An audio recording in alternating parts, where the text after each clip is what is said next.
Welcome, everybody, to the PoE2 episode of Three Passive Voices, the inaugural PoE2 episode featuring special guest TalkativeTri. Give the people a wave, TalkativeTri. Hand reveal. Wait. Oh, he did it. Whoa! You want me to do this? You know? Whoa, PoE2, it's coming! Oh, put it in the thumbnail. Put it in the thumbnail, exactly. Got it. Content writes itself. Anyway, welcome, everybody.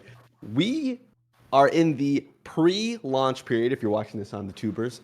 We are in the pre-launch period. It launches a week from yesterday, and we are basically in the scrounging for information phase of the PoE2 cycle, where every content creator alive is looking at every video, breaking down every frame, and we are going to break down every frame again here for 5 long hours until TalkativeTri has to leave. But anyway, let's jump in. What are everyone's overall thoughts on PoE2? What are we thinking? We can do it around the horn. Just giving the, I guess, hype level 1 to 10. I don't know. I'm just throwing shit out there. What do you guys got? You want to kick us off, Era? Yeah, go with Era. Sure. My hype level is nausea. I'm so excited. Every single day we get great videos from people like Dreamcore, drip feeding us more notables and things. I have been exhaustively trying to make builds and prep for day one, and it can't come fast enough. Yeah, I want to hear from Tri first, because I have no idea. It's been very hard to gauge your level of excitement or interest in Path of Over the Exile. last several years. That's very sensible. I'll give you a number. I'll stay on the scale. I'll say 10 out of 10. 10? Okay, I am quite excited. I originally started making content because I was just excited for a fresh start with Path of Exile 2. I thought I was going to be shadow dropped after ExileCon last year. That did not happen, did it? And finally, we're 6 days out from the game actually releasing. And I do see all this content everywhere across the web, people reacting to the same videos over and over and over. Dreamcore, like you said, showcasing the entire tree. The only creator to think to go and grab every important node. What a goat at that last event.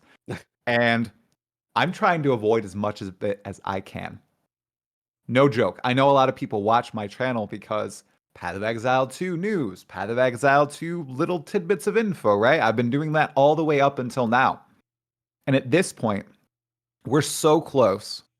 I don't want to be spoiled by all the keystones. Like Dreamcore's video that just came out yesterday showed every keystone in the game. Not watching it.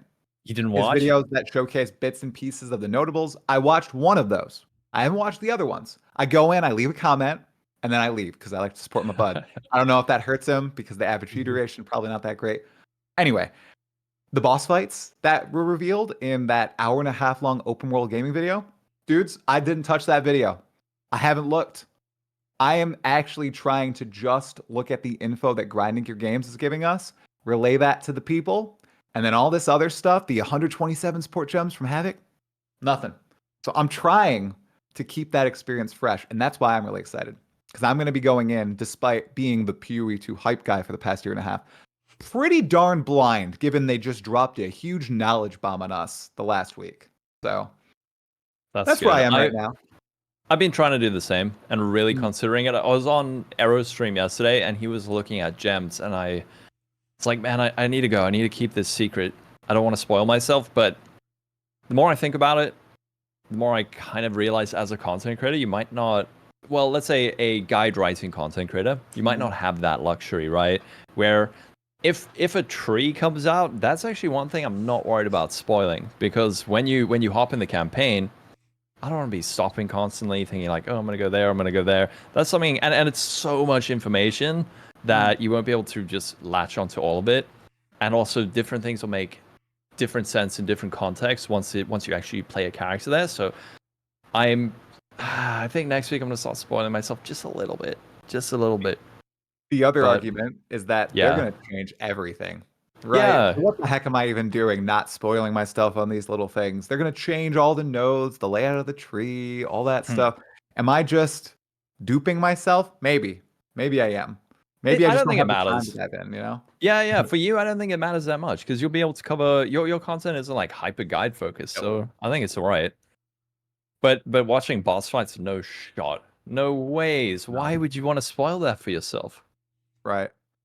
So Yeah. your hype So levels too? What are they at? Are they like at a 10 too? 15,000 out of 10. I'm just Uh, so excited. It's gonna be so good.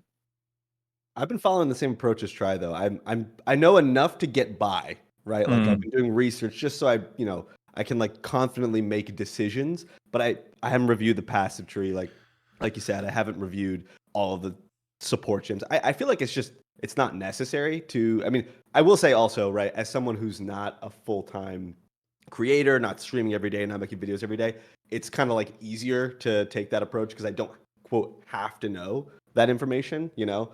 But it's kind of like if I was streaming every single day, 5-6 hours a day, you got to watch that stuff, right? Like otherwise, to Arrow's point, like you're just kind of what are you doing on stream? You got to Yeah. watch. I get it.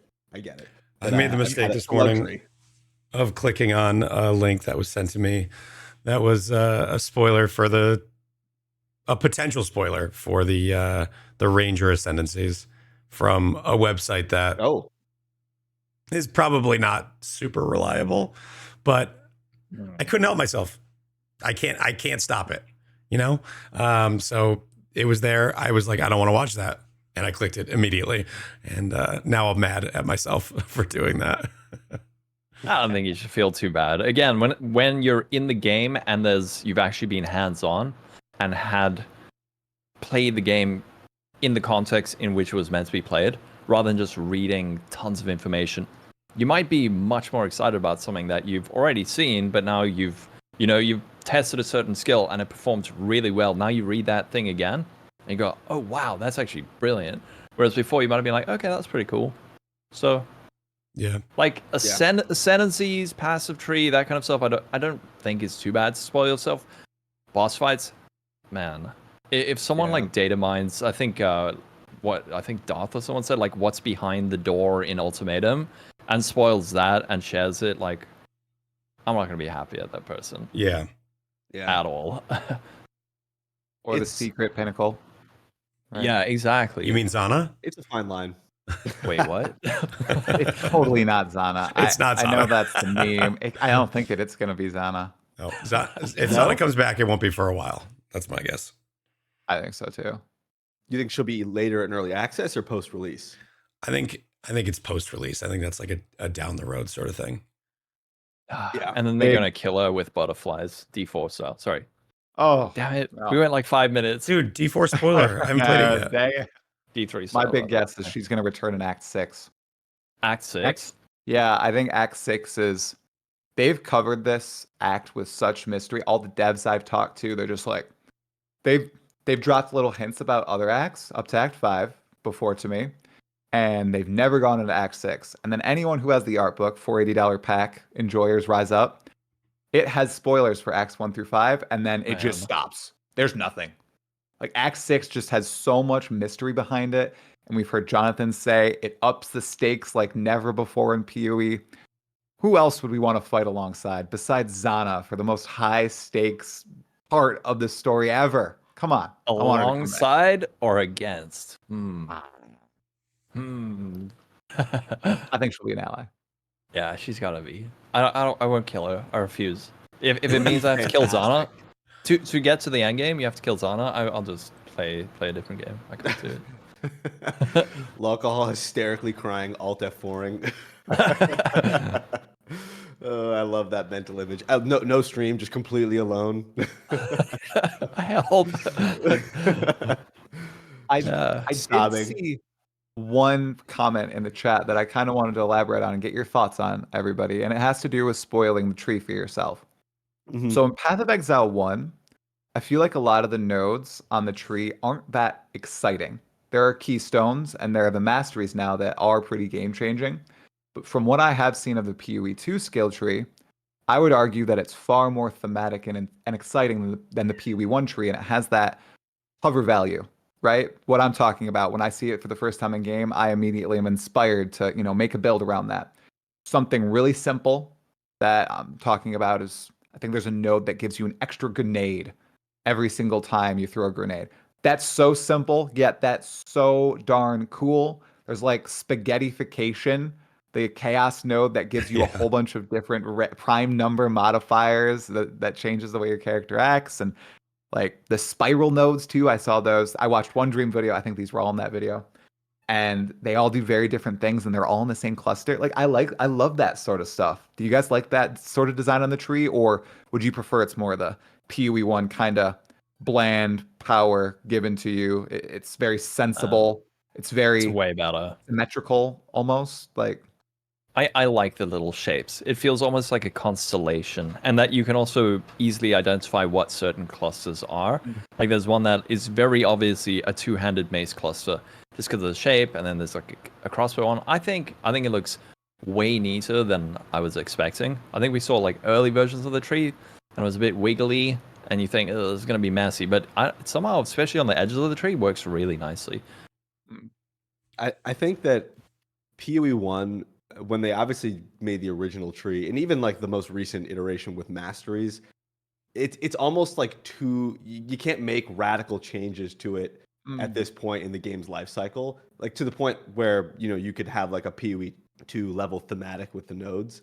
It just doesn't work. So I think to your point, Try, it's like this is probably the tree they wanted for PoE1, something like this, but they were just like, it's too far into this to like destroy the current tree and put this new one in, because the current one works, right? It's just like it's just maybe not exactly what they were looking for. But this one, I think to your point, is very thematic and it kind of nails it.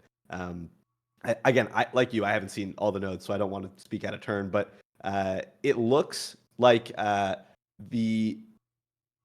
all of the nodes seem like they're really exciting. They're really strong.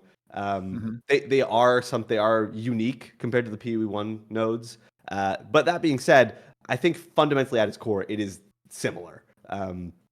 It's the same kind of structure: notables, keystones, or small passives. It's same idea, and they do function similarly. But I think that they've kind of pulled back a little bit of what they were maybe going to put into PoE1 there, and just moved it into PoE2 because it's just kind of it would have been a brute force approach, I think, in PoE1.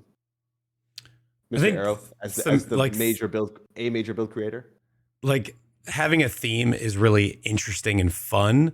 At the end of the day, I'm always going to be the most interested in notables that are, one, balanced, but two, give you something truly interesting. And 10% more damage is not super interesting. So what I've seen from some of these notables is they combine maybe things that aren't necessarily something that you'd think of that would work together, like chaos res and some kind of damage. Having interesting notables makes for more potential interesting build outcomes rather than just path to these 47 points to get 47 points of plus 10% damage. You have maybe 5% damage on this one, but this one is going to give you a grenade or spaghettification, which gives you all sorts of stuff. You can get global defenses on the tree now. You're excused. I think all of those new notables that we've seen that look, I guess, strange are just more complex, more interesting, and are going to result in more interesting outcomes. So I'm very excited about that. Yeah. I mean, we can dive into that a little bit more. Like from a build maker's perspective, Arrow, like how are you feeling about Path of Exile 2 as it is right now? Obviously, we're so early, we haven't had the chance to actually play with it, so it's kind of hard to say in a vacuum, but initial thoughts. Tier list, Arrow. I think, in S tier, for every node. I think Jonathan had a great explanation on a podcast from, I think, a week ago, where he talked about, or maybe this was the launch trailer, he talked about the illusion of choice that we had in PoE1, where if you want to use two cold skills, cold pen is going to be the best on both of them. And you didn't really have a choice. You have to use the things that give you the most damage. And now we have a situation where damage has been pulled off of gems, so you don't just have to get damage from your gems. and you can only use a support gem one time in your build. So if I use 3 poison skills that are all bow skills, I can only use multiple projectiles once. I can only use bursting plague once. So it creates an opportunity to force us to be creative and make something truly interesting. I think what we're going to end up having is build guides will come out and then no one will play it exactly the same. Everyone's going to go, oh, you know what? I actually want to include this. I want to put Culling Strike here instead. I like the way it feels more than having it on this other skill. Or I want to see if I can add a cast on crit into this just to cast my curses or something like that. There's going to be so much more potential changing that you can do without all the socket pressure. I think there's unlimited build possibilities in PoE2 in a way that somehow didn't exist in PoE1, even though it seemed like it was infinite. Is it going to be a build maker's nightmare though for like people like one guying you? 100%. I'm concerned about how much work it's going to be to put these POBs together with alternate skill trees for your second weapon. And hey, I noticed that you put this in your 6-link Herald of Ice. Don't you know that XYZ is better? So there's going to be a lot of one guying. And to Tri's point from earlier, I'm going to have to do my best to kind of focus that out and just lock in on the important stuff. So very, very excited though. Does GGG hate content creators? Wow. It writes itself. The title writes itself. Anyway, go ahead. Sorry. Yeah, I think the thing of only having one support per skill or per character, such a clever change and such a simple one, right? Because previously, you're right, it did create the illusion of choice where you thought you had all these gems and you can use them all freely, but in reality, there often was just a best choice. Whereas now you're going to be using, 45 different supports? And the level of flexibility there, that's brilliant. And I think maybe when doing build guides, it's going to be broken down into stuff like, this is your single target setup, your clear setup, like utility, mobility, buff, aura, that kind of stuff. And like you can allow a bit of flexibility, but it's going to be, as a build maker, going to be it's going to be crazy, but at the same time, I think people are going to be much more forgiving when it comes to builds. Like, we don't have 10 years of optimization. If you make a suboptimal choice, you're not going to be destroyed for it, because really, no one is 100% knowledgeable yet. Yeah. I mean, I think that going in, it's going to be a playground, I guess. It's going to be just completely free for all, figuring things out. No real concrete ideas, because people have ideas of like, oh, this thing seems like it'll work well with this, or this will go like this. But the reality is that we just know so little about how the actual game feel is going to be. So I don't think anyone can truly definitively say anything right now, right? In terms of one thing is good, one thing's bad, one thing's going to be good with this, good with that, whatever. Might come down to feel or something. It's just like, this feels better than that. Yes, exactly. I think it's going to be for people who pretty much exclusively follow guides, I think in PoE1 right now, it's going to be a little bit of a trial by fire, I think, coming over from PoE1. I think it's going to be hard. I think people are going to be dying a lot, making a lot of mistakes, and you're going to have to learn or re-roll XDD. Sorry.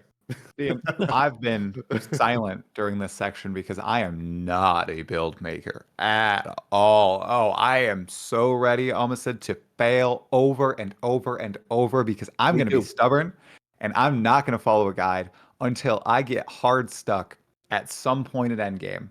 Maybe it's going to be the first tier of Waystones.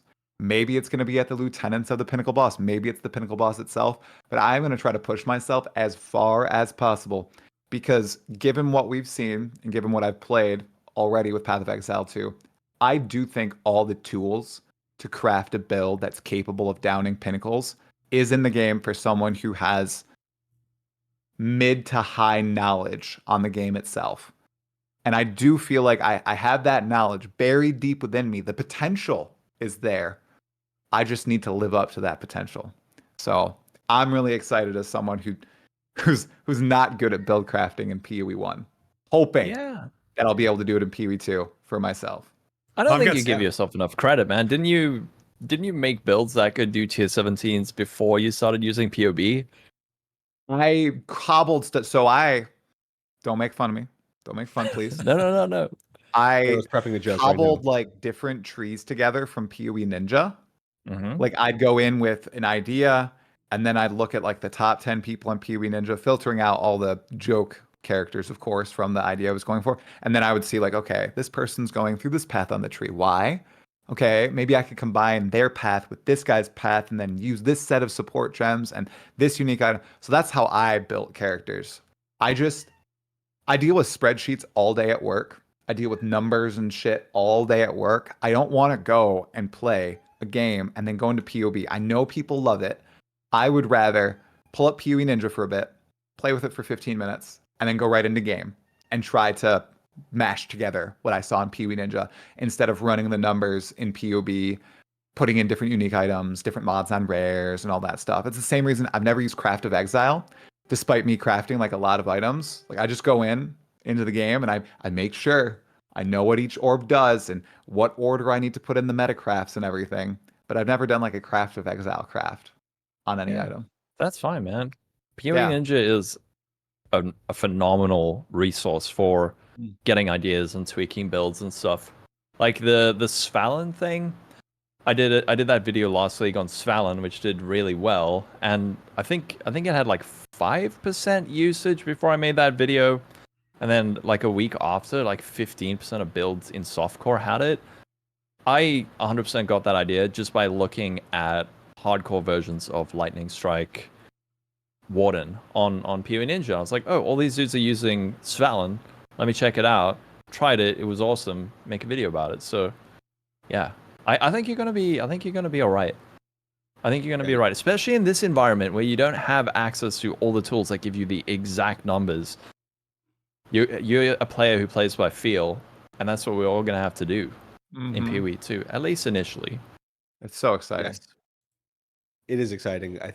This is the first, well, maybe not the first, but definitely the most recent and largest true like reset for everybody, right? Like we're all on the exact same playing field. There are some people who have played a little bit, right? Like the people who are at like the most recent event, I guess technically have like the tiniest of edge, but like come on, like realistically, we're all on like the same page here. We're all starting from square one. And I don't think we'll have a moment like this again for a very, very long time. And I feel like it's important to cherish it a little bit, you know, and like go in and just kind of let the game play rather than try and manipulate the shit out of it and meta game it too hard. Like this is the first opportunity to have like a completely blank slate in a long time. So what I've been doing, which is, you guys know I stream every day. Twitch.tv/AR00_. You guys know I stream every day, so I have to make content, right? But what I've been trying to do is put ideas together and not like a build. Right now, what I have is something that I think will get me to some point of early mapping. I think it'll just get me there. And then I have a very rough idea of like 3 skills that I want to try afterwards when I get to the end game. So I've doing all this research. I'm constantly looking at all the new spoilers and stuff, but I'm not forcing myself into a plan to abide by because I do want to explore. If things don't feel like I expect them to feel, I'm going to divert. So when I make a video about my plans for PoE2, it's going to say, hey, if you want to follow what I'm doing, you better stop by the stream because there's no guarantee this is going to work. It's just some things that I think will be fun to play. So I think you kind of have to go in with an open mind, whether you're looking at spoilers or not. Are you planning defenses heavily? Like, are you looking in all those different vectors that you can make sure your character is not going to die on those maps? Because I think compared to PoE1, they're going to be so much more important, especially once you get through that cruel difficulty. I think that defenses in Path of Exile 2 are going to be a little bit more skill based and less numbers based. I'm really getting the sense from all the stuff that we've heard from Jonathan and Mark and all the teasers, that their goal is to make you not get hit as much. And I actually think the just don't get hit build style will actually fit that better. Because if a boss slam is going to kill a player with 10,000 health, it's going to kill a player with 5,000 health. So if you can't avoid that, then you're going to die on either character. So playing a faster build with like good damage uptime, this is why I'm excited about the Pathfinder. Faster attacking while moving, I think, is a huge defensive layer that, of course, is not going to show up in any PoB2. But if I can move while avoiding attacks and attacking the enemy and stacking up poisons, which will then do damage over time, I'm going to have way better damage uptime. That is defense. Not having slows on me, that's another Pathfinder thing. That is defense. Not getting slowed down, so then you get hit by that slam. So I think I'm kind of leaning into the thing that they want us to do, which is don't get hit. So you're saying I need to get good. Yeah, good. We're all going to have to get good for PoE2, for sure. I'm fucked. It's over. Me too. I think I'm going to be resetting that Atlas a lot. The foundational things of defenses will still be present. I'm going to be going into it thinking of it in the same way. It's just that the tools might be a bit different. So, I mean, I've spoken about this on stream quite a few times, but the IR ham thing, which is immunity, recovery, HP, avoidance, mitigation, and then you can have other things like M for mobility and knowledge and skill. Actually, like M for mobility, mechanics. Yeah, all of those things. IR ham. I just remember it like that. Did you make that up? Well, I actually spoke to Octavian about it a few years ago. Okay. And he kind of gave me a list of how he thinks about it, and then I sort of condensed it into IR ham. So if you have all of those, generally you're like pretty okay. It's easy to remember, right? IR ham. Yep. I'm definitely never gonna forget it now. That's he tried to get me to say this once, and it didn't happen. It works. It's perfect. I mean, you could write it as, but that wouldn't work. So sure, IR ham. I mean, you could write it in any number of ways. Yeah. So just remember your IR ham. See okay, which tools fit into your IR ham, and then I think you'll be all right. You're never going to make IR ham happen. Try. How are you looking at defenses in PoE2? Me, I'm going with you. Just don't get hit. That's what I'm going to try to do. Because I don't know. I don't even know what I'm going to start playing as. So I don't really know what I should look into. I feel like I'm going to make a lot of on-the-fly decisions on the tree with items and the like, and do a lot of discovering in the game itself. I keep hearing from everyone, Captain Lance most of all, that Energy Shield is busted. I don't necessarily know why. Is it because it makes it so you don't get stunned until it's completely depleted? Is it because it recovers so much faster than something like Life might? I don't know the exact reasons, but maybe if I end up playing Witch, just stacking lots of ES. It looks like because big number. I think that's what's going on with ES. The numbers can get bigger. You can take bigger hits. Yeah. Mm. Plus, okay. I think there's more accessibility. Correct me if I'm wrong on this. Those of you who have really dove into the Path of Tree, there's more accessibility to percent increased maximum ES on the tree than there is Life. That's an interesting choice. Yeah, there's a lot of percent ES. Yeah, there's a lot. But the recharge rate is going to be interesting. It's 4 seconds now. So 4 seconds without taking damage? Yeah, before you start recharging energy shields, I believe. Is there leech, though? Well, there's things I think like Zealot's Oath that will allow you to recover ES with flasks, and then also. Is that still in? Yes, yeah, but it's a bit different. And then of course there's recovery on block, like ES on block recovery, and faster sort of energy shield recharge. So you will have a lot more access. Oh, is Aegis Aurora in the game or something? The energy shield on block? The unique? You don't want a spoiler? It's a teeny spoiler. Oh, is it on the tree? It's on the tree. Oh, that's interesting. I wonder how many of those they're Yeah. gonna do. That's Hmm. Yeah. interesting. Like just changing a very unique property from a unique Mhm. onto the tree. Oh, Yes, I unblock feel is like interesting on the tree. okay. yeah. Well, yes, unblock based on how much armor you have, stuff like that. Right. Right. But man, the tree is so good. It really feels like a lot of those nodes are just baby versions of PoE1 Ascendancies. Things that you would get like in PoE1 on a full Ascendancy, it would be like you fire, I don't know, like 100% chance for a grenade to explode twice, but you just get, like 20% chance on the tree. Yeah. Yeah. But there are all these things that are not necessarily numerical. Like Arrow was saying, it's not just like you deal 50% more damage with grenades. It's all, well, not all, but a lot of them are mechanical things, like a higher chance for grenades to explode. How do you calculate that in DPS? But you'll definitely be able to feel it. Yeah. Yeah. Yeah, It's man, there's just so much. there's so much. We're like way off track now, right? No. That's okay. Listen, Reel the us in, conversation goes Amistad. where the conversation goes. Okay, I'm reeling us in. Here we go. Oh boy. There we go. Sorry. All right. This is why I get paid the big bucks, guys. Okay, these jokes don't just write themselves. Anyway, let's go back just a touch, just an inch or two.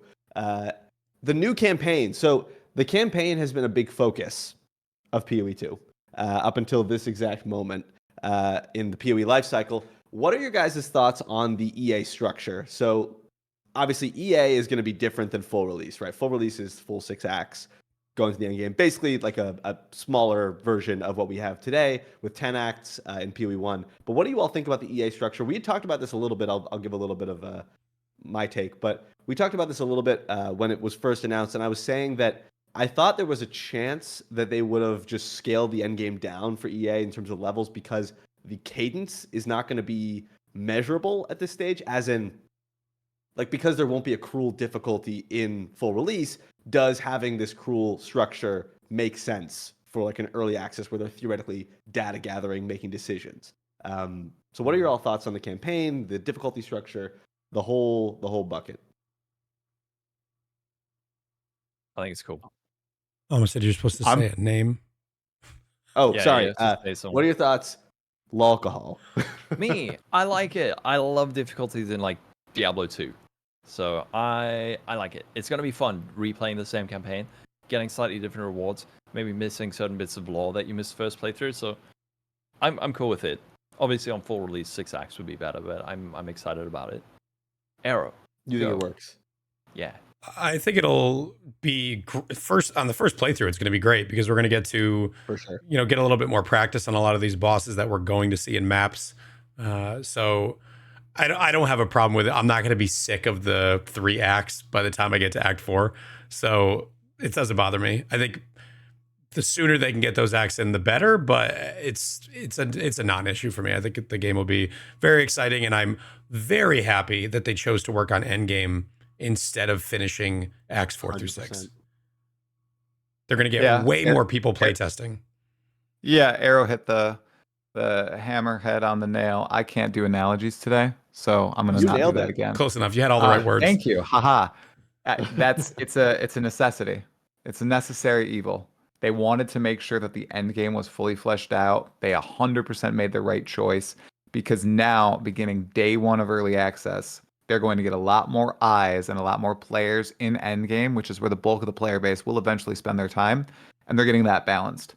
I think that the act balancing can be done after getting all the data and information from acts 1 through 3 and then the replay.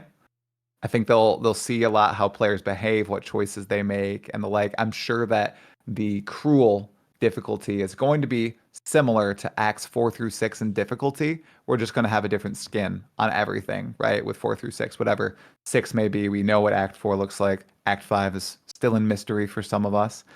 So I think it was a good decision. I was never around during the days when you had to replay the campaign in PoE1.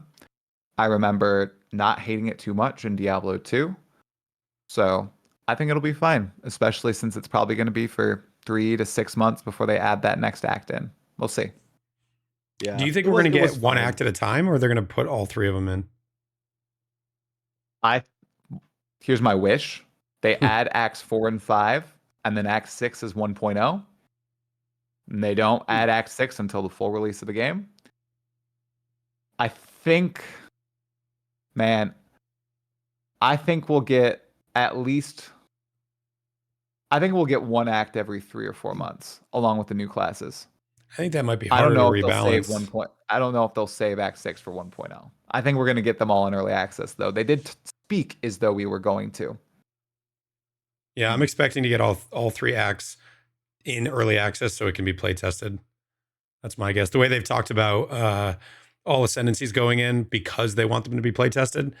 I think they'll all, and I think they'll probably all come together because I think it'll be way too much work to do one and then rebalance all the experience. And I think that would be a challenge for them. That just adds difficulty, but not a lot of returns. I feel like Act 6 is kind of critical to get right also because Yeah. it is the lead in into the end game in terms of just where you literally start.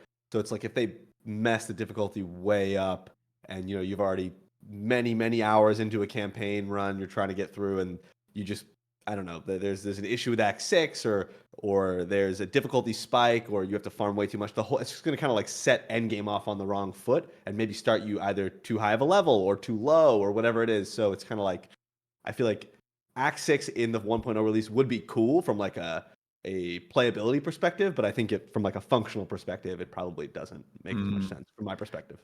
The only reason I said that is because Act 6, like we talked about earlier in the pod, it's much shorter than other acts, and it almost sounds like it's just a non-stop action sequence from how they talk about it. Like we're just gonna hit the ground and just keep going. And I think they've had the base of all these acts for quite some time, and given the fact that it's half in length, I just think if they have the resources, whether through closed beta testing or the company, to really iron that out, test it out, use the data that they've gathered from Acts 1 through 3 and maybe 4 and 5 after testing, they can do the big surprise on 1.0 because I think that would just be a huge selling point that would bring so many, even if you played back right now, well, a week from now, you'd come back for this huge Act 6 release that is the best content ever in PoE and everything. It's just me imagining. You guys are probably right. I think saving it for full release makes sense, man. I might even prefer it if they save all Acts 4, 5, and 6 for full release. That is cope. That is cope. Never happening. Yeah, it'll probably be like, happening. I don't know, depending on what their timeline is. If it's, let's say, 6 months, they'll probably be like, here's Act 4, here's Act 5, and then we'll see. By the way, to people in Arrow's chat, I was running some confirmation in the background. When I said energy shield recharges 4 seconds, a couple of people said, no, it's 2 seconds, because that's what the wiki said. I have consulted Dreamcore. He has confirmed it is 4 seconds, at least in the versions that he has played. And because, yeah, so 4 seconds, he said he also saw it on one of the loading screens while he was playing. So, wiki wrong, Dreamcore right. Okay. Big change. Dreamcore is the GOAT. Change. I trust him with my career. 3, 4. That's a long time. Yeah, it is, right? That's a long time. So you're gonna see. have to pair that with avoidance or something, because that's a long time, or just like other recovery layers. Anyway, I'm getting just don't us get off hit topic. forehead. Yeah, just don't get hit. I hope we start seeing some mechanics guides. There's probably gonna be tons of boss guides, right? Yeah. Or you'll just die over and over again until you get there. Come on, Lolcohol. Learn the old-fashioned way. Well, I have to be the dude writing the guide, right? Well, then perhaps get good. Okay. Yeah. Okay. All right. I'll try. It's going to be me in your chat. Hey, Lolcohol, new to the stream. Are you dying intentionally on the boss to learn the mechanics? Thanks for reading. It's very nice of you to do that for new players to learn. For those who don't know, one time I was in Lolcohol's channel. I wrote he had been trying to get Yoke of Suffering for like 100 tier 17s, whatever. And I came into his chat. He knows my name on Twitch, and I wrote in chat, "Hey, Lolcohol, new to the stream. Are you intentionally throwing for content by not equipping Yoke?" And he goes, "Oh no, I'm not throwing for content." He's so sincere. Yeah, like the most sincere answer. And I was like, oh, Yeah. If I get a message in my yeah. chat that starts with "Hey Arrow, new to the stream," I immediately know it's Amasid and he's about to troll me on some shit. It's too easy from downtown. Anywho, once again, reeling us back in. What do we think about the no ascendancy switching? Kind of on the getting back to, I guess, classes, ascendancies, the passive tree. What do we think about that? This has proven to be a controversial point, and I think rightfully so, worth of discussion. Mr. Tri, what do you think? I believe you were the one who revealed this information to the public. I did, and I was expecting a different answer. So it was hilarious when Jonathan said, "No, you can't." Controversially, I think it's a W. Okay, here's why. It's a W if they add ascendancy classes to character select. I don't know why they're not doing this. I sincerely, Jonathan's answer was less than subpar. It's just, oh, well, we have a lot of work to do on the character select screen. Maybe it'll get there one day. We want it to be there. You said that back in March, Jonathan. You said it in March. So I think it's a win because given what they're doing with each ascendancy, making them so different, I'll use the mercenary for an example. All right, I think it's a perfect example for this.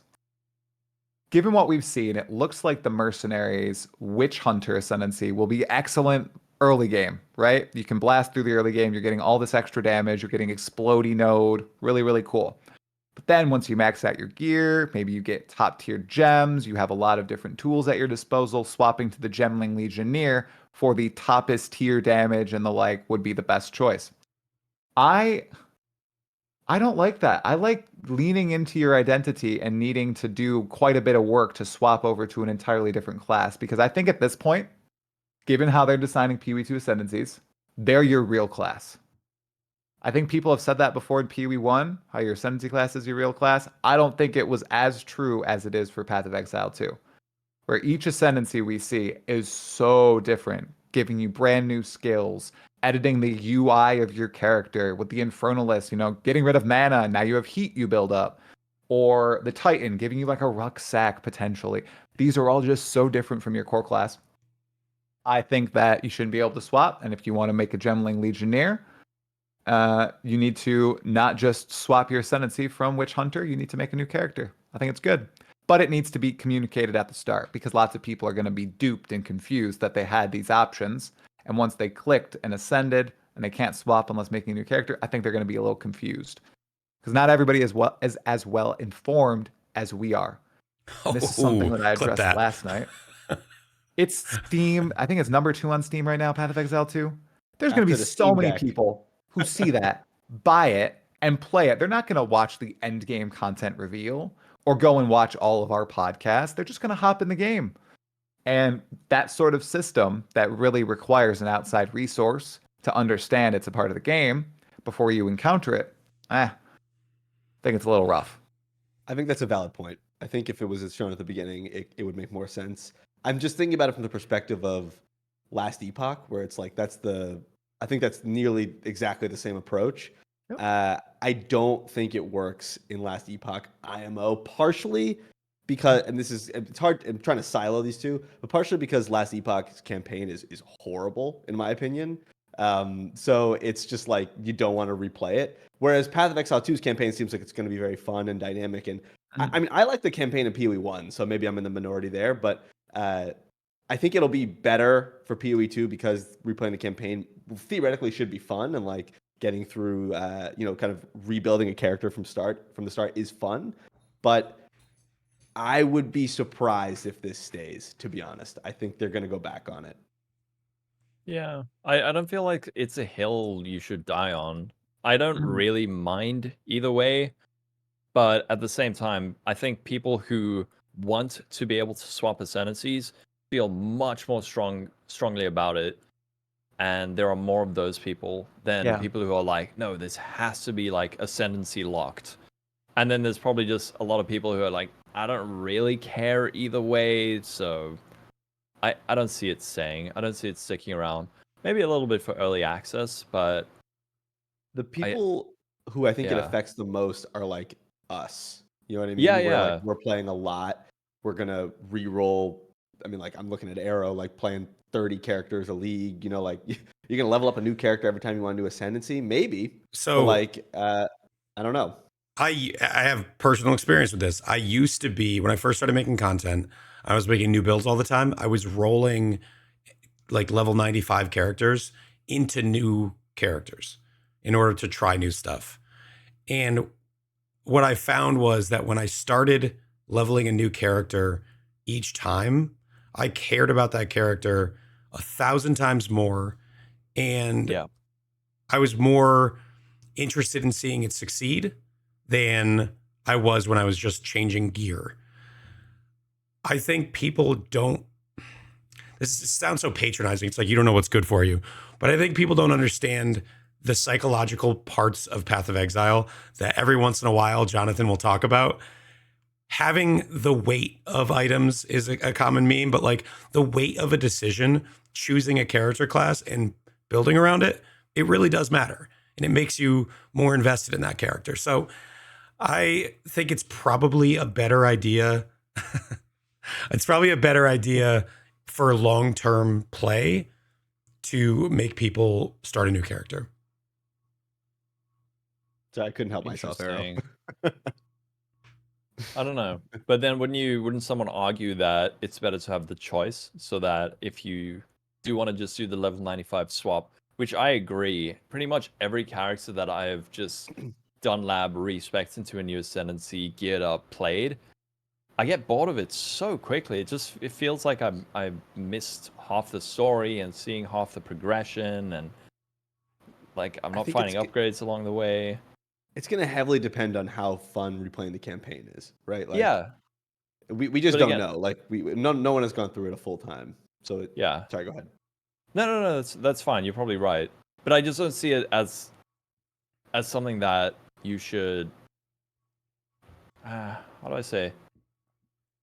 I don't know if it's that big a deal to allow people to unspec, because people who do want to do it can do it, and if you are someone who prefers leveling from level 1 to have that connection with your character, which I agree is really important, then you can just level another character, right?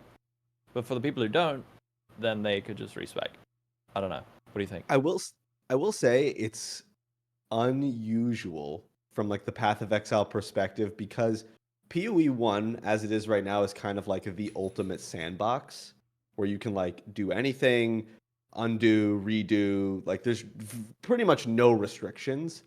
This I feel like PoE2 is leaning, I mean this is maybe a larger question and larger discussion, but PoE2, this is one aspect of it in my opinion that kind of leans away from that. Where it's kind of like you lose some of that flexibility, you lose some of that agency of like, oh, I want to just undo it, and you can. There's this is kind of, in my opinion, maybe like not the best. I probably should have brought this up later, but not the best example. But I think there are. This is kind of like one of those things like that. I don't know. It's almost not PoE To lock? to lock. Yeah. Yeah. Maybe I'm It's like worrying too much about what other people are going to feel about it. Because on a personal level, I kind of prefer it that way. I gotta say. I'm just worried mean, that there's going to be people who like might re-roll into Arrow's build that they saw because they've got a level 95 Ranger. And those people might quit the game. But maybe I'm worrying about nothing. Maybe those people would be incentivized to re-roll a new character and have a better time because of it. I think it should be up to you to make that call though. Like if you want to be the one to like re-roll and like do it because you feel like it's good and you enjoy that more, that's fine, right? Like you should be allowed to do that. But I feel like you shouldn't force people to do that if they don't want to. That's kind of my perspective. Try. I'm Have you ever re-rolled a curious. character? I was going to ask exactly that, Arrow. Go for it. Who, to Armistead? No, I'm curious if Or- Try has ever taken an endgame character and just turned it into something Yeah, else. I have swapped Ascendancies one time since Blight, since I started playing. How did it feel? It's the only time. I mean, it was mostly because I was trying to make Infernal Blow work, and it did not work. So I swapped to a Juggernaut and did Bone Shatter. That's the only reason. Felt fine. I didn't really like that character, and I only played that league to get challenges, and then I hopped. I wasn't very invested. So I was going to ask you guys too, Arrow, like how often do you guys swap Ascendancies? Is it a lot more because you guys are making a lot of builds, or Constantly. not too often? You I never do it constantly, anymore. Honesty? Constantly. I do it Oh, constantly. okay. Really? Yes. Yeah, like I said, I've done I it a have to- few times. I hate it. I have to be careful about naming characters like with the trickster in it or whatever, because then if I go into like, assassin, I look like an idiot. So, I do it constantly. Every league I do it. Okay. Yeah.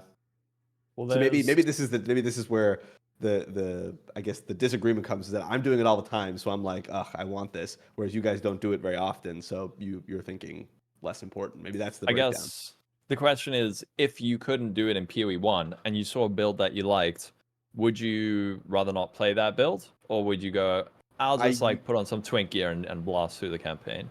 It depends on my mood, to be honest, because like for example, recently I would look at the characters I've already made that I've already leveled to maps, and I was like, okay, I'm just gonna try and find a build that works with these ascendancies because I don't want to do it again. And I feel like it's going to be that exact same thought process, just a much more narrow scope, right? So I'm going to be like, oh, okay, who do I want that's like a gemling, right? Like what builds can I play if it's that? And it just kind of narrows your scope further in terms of seeing what's available. I don't know. Again, I think I feel it should be up to the player to make that decision to run it back on the campaign. Psychological connection to the character or the build or whatever aside, like I don't know. I think I should have the choice. I don't know. Yeah, I think that's. Is it really a hill GG wants to die on? That That's the thing. It's been because pretty, people honestly. Sorry, go ahead. Yeah. No, I'm just saying people who want it really, really, really want to have their Ascendancy swap available. But I think people like Arrow and I are just like, we could just roll another character if that feels better to us. So I don't really care. Yeah, I think the people that it's kind of a little bit of a weird one, because it kind of, the people who only play one, maybe two characters in a league, this theoretically doesn't affect them as much. But for like a newer player who's coming to this, let's say they roll an ascendancy and then they don't like it, they're going to be far less inclined to re-roll. You know what I mean? So like, I don't know. It's kind of a weird one, because the experienced player who plays more like one or two characters per league, this doesn't affect at all if you aren't switching your ascendancies at all today. But the newer player who's in the exact same mentality, one, maybe two characters, this affects a lot, because like if again, if they don't like it, or they don't, or maybe it's not good, like literally in early access, an ascendancy could just suck, like, and we just don't know yet like how it's going to feel, and then you're locked in, and then you got to re-roll, like it could be that like one ranger ascendancy is good and the other one's bad, and you roll the one that's bad and you don't know because you haven't played the game, and then you have to literally restart because you can't go back. I don't know. Just throwing it out there. I don't think that this is like a deal breaker at the end of the day, but I do think that, like, I don't know. I would prefer if based on my thoughts, is that it had that choice. He seemed really, when I asked him, he seemed really split on it, or as if there was a division in Grinding Gear Games about the decision too. Because I wanted to push on it, but when I kind of elaborated, I almost felt like he got defensive, and I was like, oh shoot, I don't know if this is a good road to go down. Almost like it was like maybe him versus Mark, like maybe they had combative ideologies and one of them was winning out for now. I don't know, because it just seemed like a very sensitive topic. Okay. So Try maybe asking the it'll hard change. questions. Hard-hitting journalism. I didn't realize it was going to be a hard question either. I was like, oh shit, wow.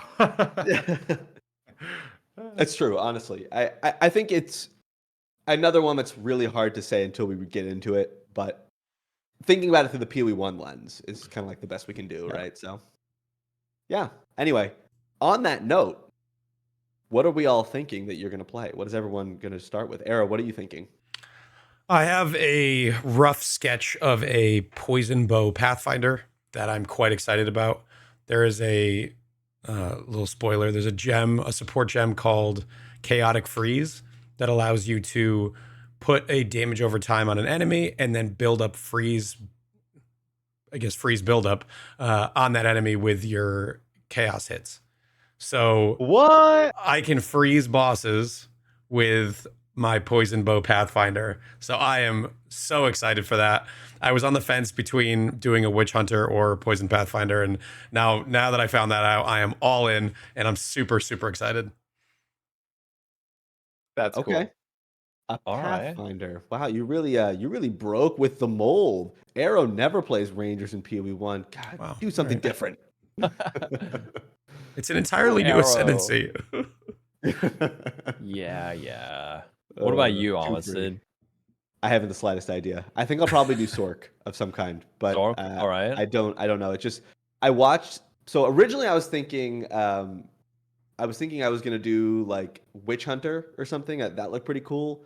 But then I was watching Subtractum's video or like his stream where he was like doing the gameplay, and he just like it felt so clunky, and I was like, man, it does kind of look a little clunky. So I'm probably gonna do Sork instead. Was my Ooh, thought. I haven't watched that. What part of it felt clunky? The ammo swapping or Yeah, grenades? yeah. Ammo But swapping? He literally made it to like level 3, and he was like, I'm out. Oh, shoot. Okay. Yeah, Yeah. I think because he had limited time, he was just like, nah, I'm not into this.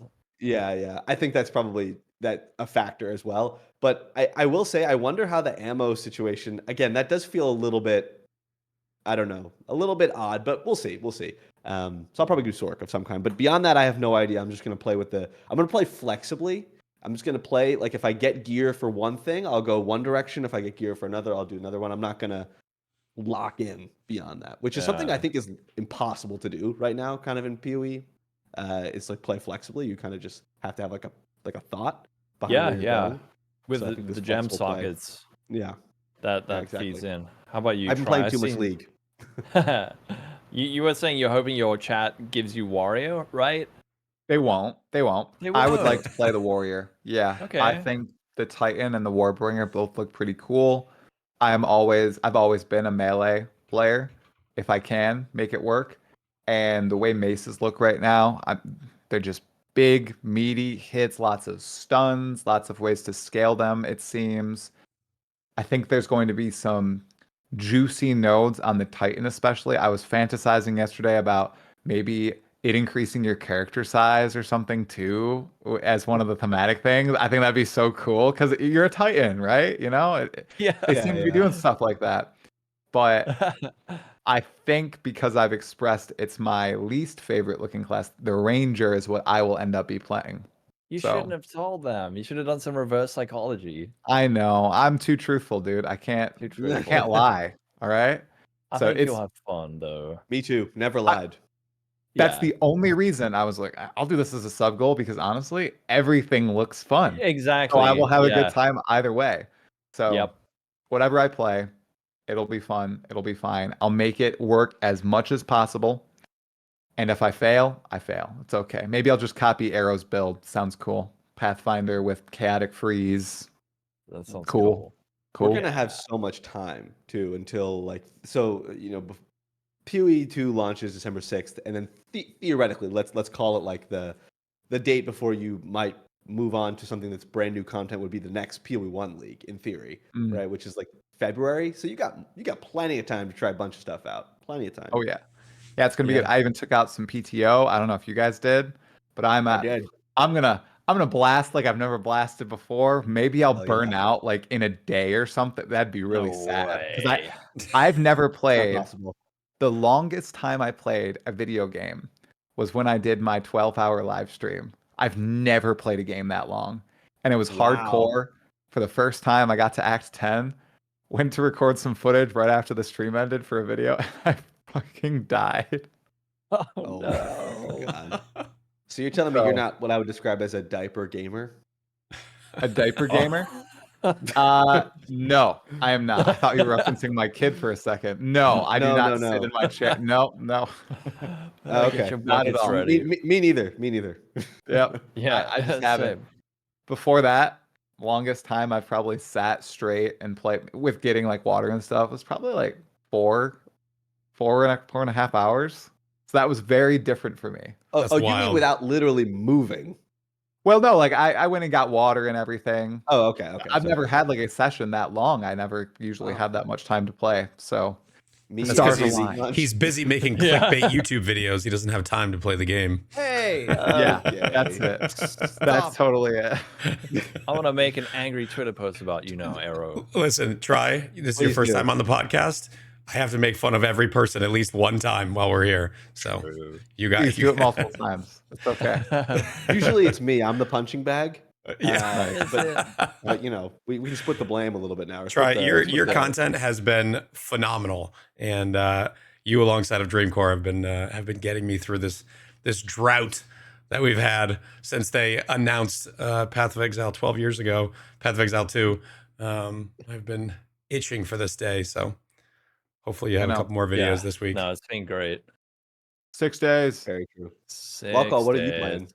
I also don't know. I keep changing. I go from Monk looks sick, and I want to play that every time I see footage of the Monk, and then Warrior. I'm really tempted to go Warrior, but then they put out videos about the Witch, and I'm like, I want to play the Witch now, and then they'll show us like Subtract some Sorceress video comes out. I'm like, I kind of want to play the Sorceress now, and then I think- I don't know. I really maybe I should also set a sub goal for chat to help me pick, because I am like frozen. I can't choose. I want to play them all. I will play them all. You'd have to stream to do a sub goal. Damn. That's the best Absolutely bird so far. Damn. People come in my I chat will. almost daily and ask if you're okay. Yeah, people thought I was dead for a while. I was just. I'm like, what do you mean? He's around. They're like, he hasn't streamed in 2 months. I was like, oh, he's probably playing Deadlock. How many hours do you have in Deadlock, Alcohol? Do Say it. I have to reveal? Okay, You wait, do. I'm checking. You Okay, do. bear in mind this is over 2 months. Okay, Yeah, whatever. How many and is it? subtracting is worse. 306 Ooh, I have 71. Subtractive is a lot worse. in 2 Subtractive is months. a lot Yeah, worse. sub is way 306 over 60 days. Oh no, that's A lot. a lot of deadline. Oh, no. If it makes you feel any better, the new TFT Teamfight Tactics set launched on a week or last Wednesday, I want to say, and I've played 93 games since it came Oh out. no. So I'm with you. Okay, I'm looking for something new to point my addiction sensors at. It dulled the pain, man. It was really rough. It really was. It like properly. And then the delay. Oh yeah. There was a month there where I was just like, I don't know, just trying to get through the day, and just like, we're gonna be okay. If I take a nap, it'll be tomorrow sooner. Just one more Deadlock game. Just one more. Yeah. So like a kid Don't on worry. Christmas Eve. If I go to bed at 4 p.m., Santa will be here sooner. I have the key. I have the invite. I have not booted it up. Don't do it. Don't do it. Not now. Not now. Not now. No, not It'll now, take for sure. Not now. Yeah, it'll be at least 200 hours before you start getting angry and then think about quitting. But the first 200 hours are just like horrifyingly addictive. So- I have 12,000 hours of Dota 2. Most of that was in high school, so maybe I got it out of my blood, my system Whoa. early. Yeah. Didn't I you used to say be you've really never good. played more than 4 hours in a row? No. I just played every night after school with my friends when I got home. That's crazy. Every single night. Yep. That is what we did. We didn't hang out. We didn't hang out after school. We got on, we played Dota 2. We'd play like 2-3 matches. Go to bed, go to school, come back home, play Dota 2. My wife also joined us too. She wasn't as good as me. Just catching a stray for absolutely no Yeah. reason. Yeah, what It's the okay. heck? we I don't know if people play Dota 2, but at some point in ranked, when your MMRs are too far apart, it doesn't let you party together. Mm-hmm. That happened to us. It's a very sad day. Sad day. Yeah. Absolutely sad day. Yeah. I only Yeah. have Anyway. 4,500 hours of Dota. That's it Yep. for how much you talk about it. Yeah. Yep. Wow. How many hours? 4,500, which is still an obscene amount, but I'm really like the scrub Yeah, of for the a group. casual. Yeah, it is, man. Like all my friends are 10K plus. I prefer the Now that days I when think games about it, didn't tell though, us how many hours we had. Say again? I said I prefer the days when our games didn't tell us how many hours we played. I know. What is up with that? Oh man. Keep it a secret. Oh man. Could have like multiple degrees or like masters. All right, But Yeah, reel us in, literally. Amistad. Okay, here we go. Okay, combat. We didn't really talk about the combat feel yet. We did talk about ascendancies and stuff. PoE2 seems to emphasize combo gameplay a lot. This is, I would say, in relatively stark contrast to PoE1. How do we feel about this? I won't call it necessity for combos, but I will say it propensity for combos in PoE2. How do we feel, Mr. Cahal? I love it. I think the big thing about speed with Path of Exile is I believe it was a band-aid for a lack of actual combat. It was the only way to really have the game feel good is to be going very fast and killing a whole lot of stuff. So when people were complaining about it being slow, I don't know if people disagree with this, but I believe that they didn't understand that if PoE1 was slow, it would suck because the combat was actually, it's foundationally really bad. But with PoE2, which is a much more involved and engaged system, slowing it down, you should be able to get the same amount of satisfaction from slower gameplay. Because when you boil it down, like what are you trying to get out of combat, right? It's like a feeling, dopamine rushes, just like feeling badass. You can, I think, get that with combos and slower gameplay. And by doing that, then you also solve a whole lot of problems that people routinely complain about. Ground effects being invisible, screen clarity, not being able to see on-death effects, all of that stuff. Those are all symptoms of combat being just way too fast, which is a symptom of combat just being super shit foundationally. So if you can slow down the game, have it more combo based, have it feel cool and slower, but still visually the clarity will be improved and you should hopefully feel the same way. That being said, PoE2 does not look slow. PoE2 does not look slow at all. No, So it looks intentional. It looks intentional. And the combo based thing, I think it's something people are going to have to play with to understand. I've seen a lot of people complaining about it before they've even tried it. Maybe they will hate it, and that's, I guess, okay.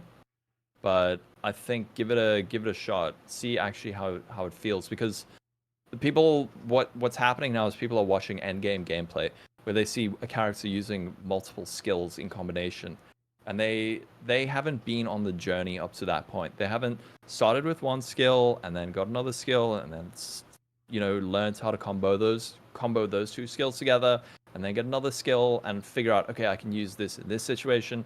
So over time, maybe using 7 skills, if you just dropped into the deep end, would feel crazy overwhelming. But if you level from level 1 to the end game, it might actually just feel natural. But I don't know. I haven't played this game, but that's how I'm hoping it's going to feel. Yeah, I don't know if Tri feels the same way, but as two people who did play it, I completely agree with you. When your goal is to go as fast as possible, anything that isn't fast feels bad. But when you jump in at level 1 and your goal is to just kill all the monsters around you, and you're equipped with different tools to fight different monsters, it feels really good. It's very satisfying to go, oh, I know that I need to drop my my toxic pustules on the ground and then blow them up to kill that rare, and then I can quickly like roll forward and one shot the white pack. That feels good to do. But if your only goal is how do I run as fast as possible through this, then you're gonna disappoint yourself. totally agree with you. I thought it was a great time. Both times I played, I could feel the engagement of the combat. First time when I played solo, though, it was really rough, and I didn't like it because my character felt so much weaker as the warrior. That was when they didn't have item scaling really in the game. You weren't getting crafting orbs. The flask system was still reverted to its state where you had to go back to the well and refill and all that. That felt really bad. But once they had the balance down, where you felt like you could actually fight the packs of monsters without running away, even if you're a freaking warrior who's meant to wade into the thick of combat. Ooh, it felt so much better. And I think I can distill it down to just something really simple. And I'm not attacking anybody here, but I know someone we all, love said that he would like to be able to watch TV or movies while playing Path of Exile 2. Based. How is that? Okay, because I'm going to ask him later today. How is that based? When I play a game, I want to play the game. If I wanted to watch a movie, I'm gonna watch a movie. Well, I'm gonna go sit someone doesn't down have with my wife ADHD. or by myself and watch a movie. What is this? What does this take, you guys? This is a lack of ADHD, I think. So, I like which is like, multitasking. you like it? Yes, I agreed with that take. I'll say it. I agreed. Yeah. And I'm willing to go down with this ship. That's fine. I think I agreed with his take that the maps would be nice if they didn't feel like I was sweating. Every single pack, every single rare. But when I get to the bosses, that's when I hone in. Mm. Yeah, but that's my such a trick. difference, man. I mean, you don't have to be sweating or being able to watch a movie. I mean, I don't want to sweat while I'm playing a game like Hades, right? I'm not sweating while I'm playing Hades going through levels, but it's engaging. I have to pay attention. It's fun. It's why I play the game, to be engaged. If I wanted to just, lay back and chill or not, it's what I'm getting at is like if they balance the game with that in mind, there's going to be a whole bunch of people who are just going to get very bored of the mapping experience if they're going for Yeah. engaging combat, right? I just feel like it clashes with their ideology. I think there's a middle ground. I think there's a middle ground between like gamer chair engaged, focusing constantly on every single white pack versus mindlessly blowing up screens and not even looking at my game. You know what I mean? Like I think there's a middle ground here where you can still have that kind of, I wouldn't say relaxing, but like that kind of chiller gaming experience. It seems like it's going to be like that when you get to the end game. Like I don't want to go too far off of that. It seems like it's not going to be like this. Every single pack in the end game is going to be something where you are like strategically breaking down how to fight them and like because like that it would just be exhausting. You know what I mean? Like it'd just be exhausting to play that. It doesn't seem like it's going to be like that. So I don't want to give the impression that I feel that.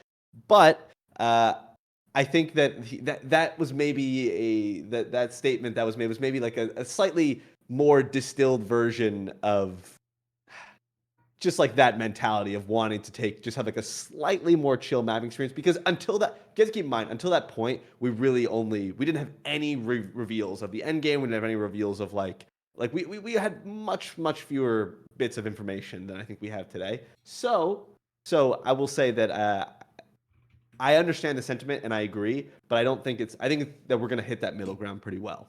Who said that, by the way? I didn't hear This. this quote. Oh, okay. Chris also has said it in the I was past. claiming Yeah. He said it like a week and a half ago, I think, before the reveal. I'd like to make a it's prediction about PoE2 endgame. That is going to probably make people a lot of people happy if it comes true. My guess is that most good builds in the endgame will be one button builds all the way through maps, unless you happen to run into a very tanky rare, in which case you might use your boss ability. And then when you fight the bosses, you're going to use 1 to 5 skills. Yeah. I also think that's it seems pretty accurate.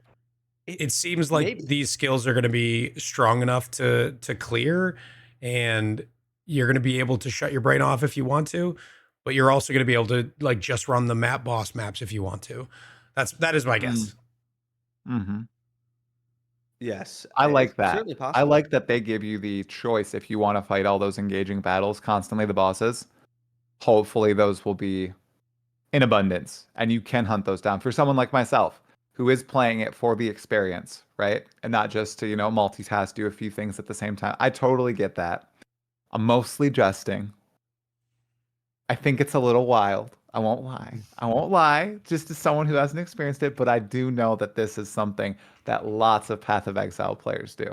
I think it's just a thing with people these Yeah. days. It's very normal to sit in front of the TV on your phone, or listen to a podcast while doing something else, or we are just so humans are so dopamine dependent right now because it's just always in your face. And if you're not getting enough drops, or combat is, look, it's probably going to be brilliant, but if it's not enough, you're going to put on a podcast in the background or a video.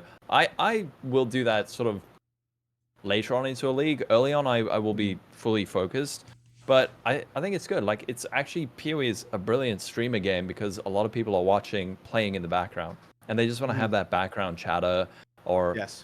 when something happens, they turn and pause and look at your screen and engage with it.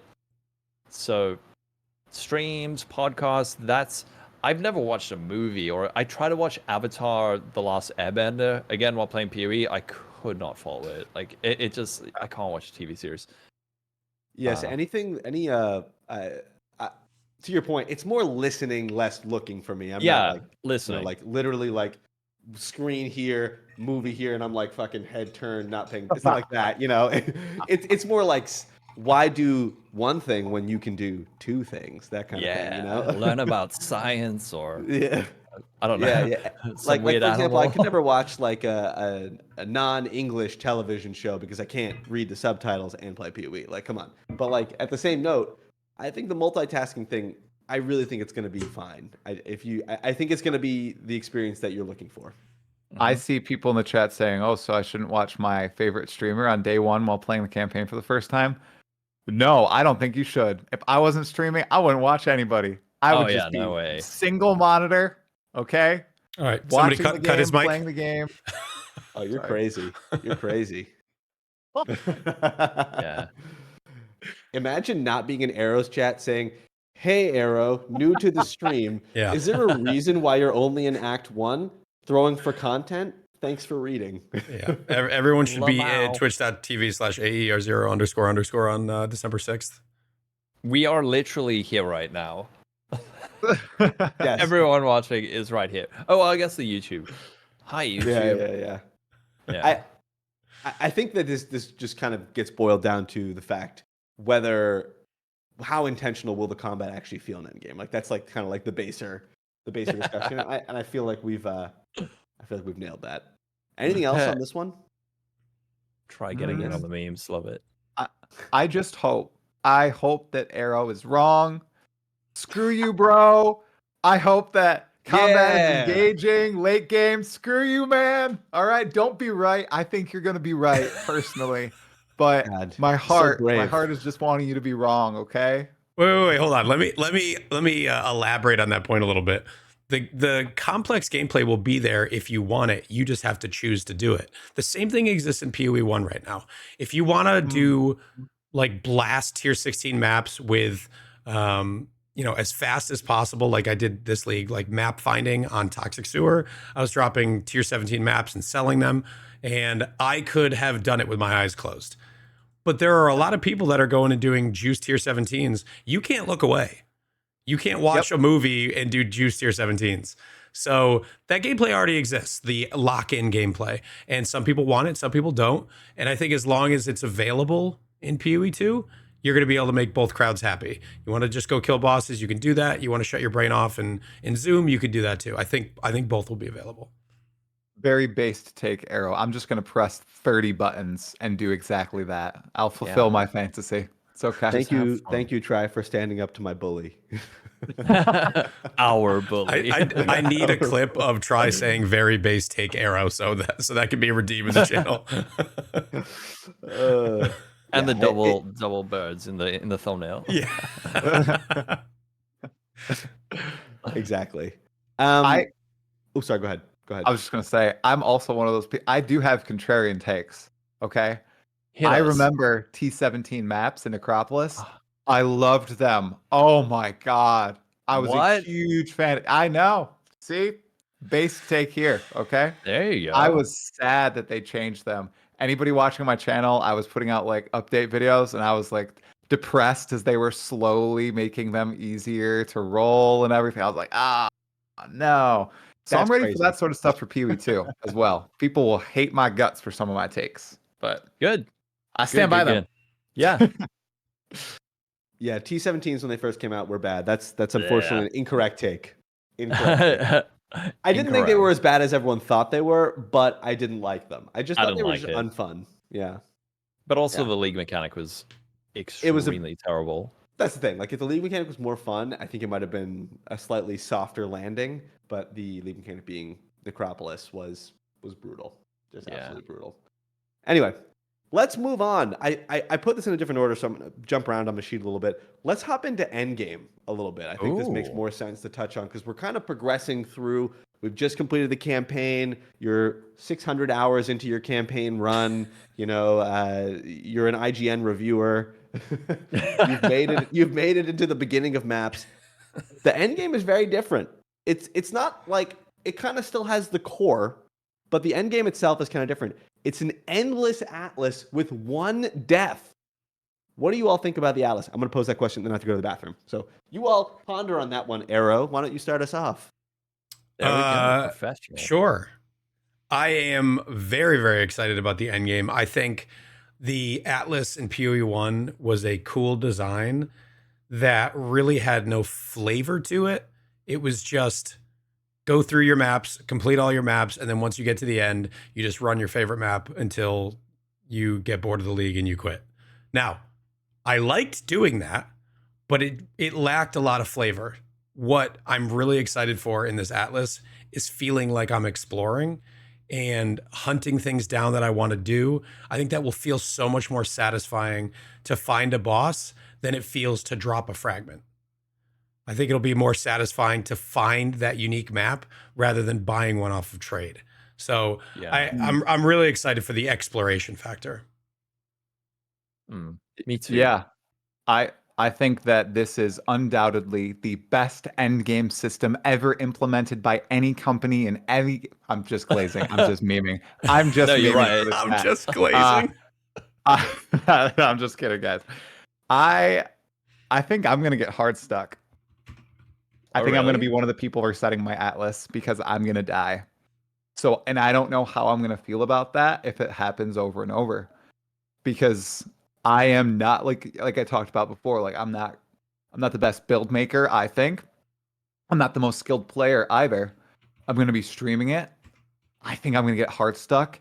And we all talk about how, oh yeah, that's really cool. How they're making us have consequences, and it's like mid-core, a little bit between softcore and hardcore.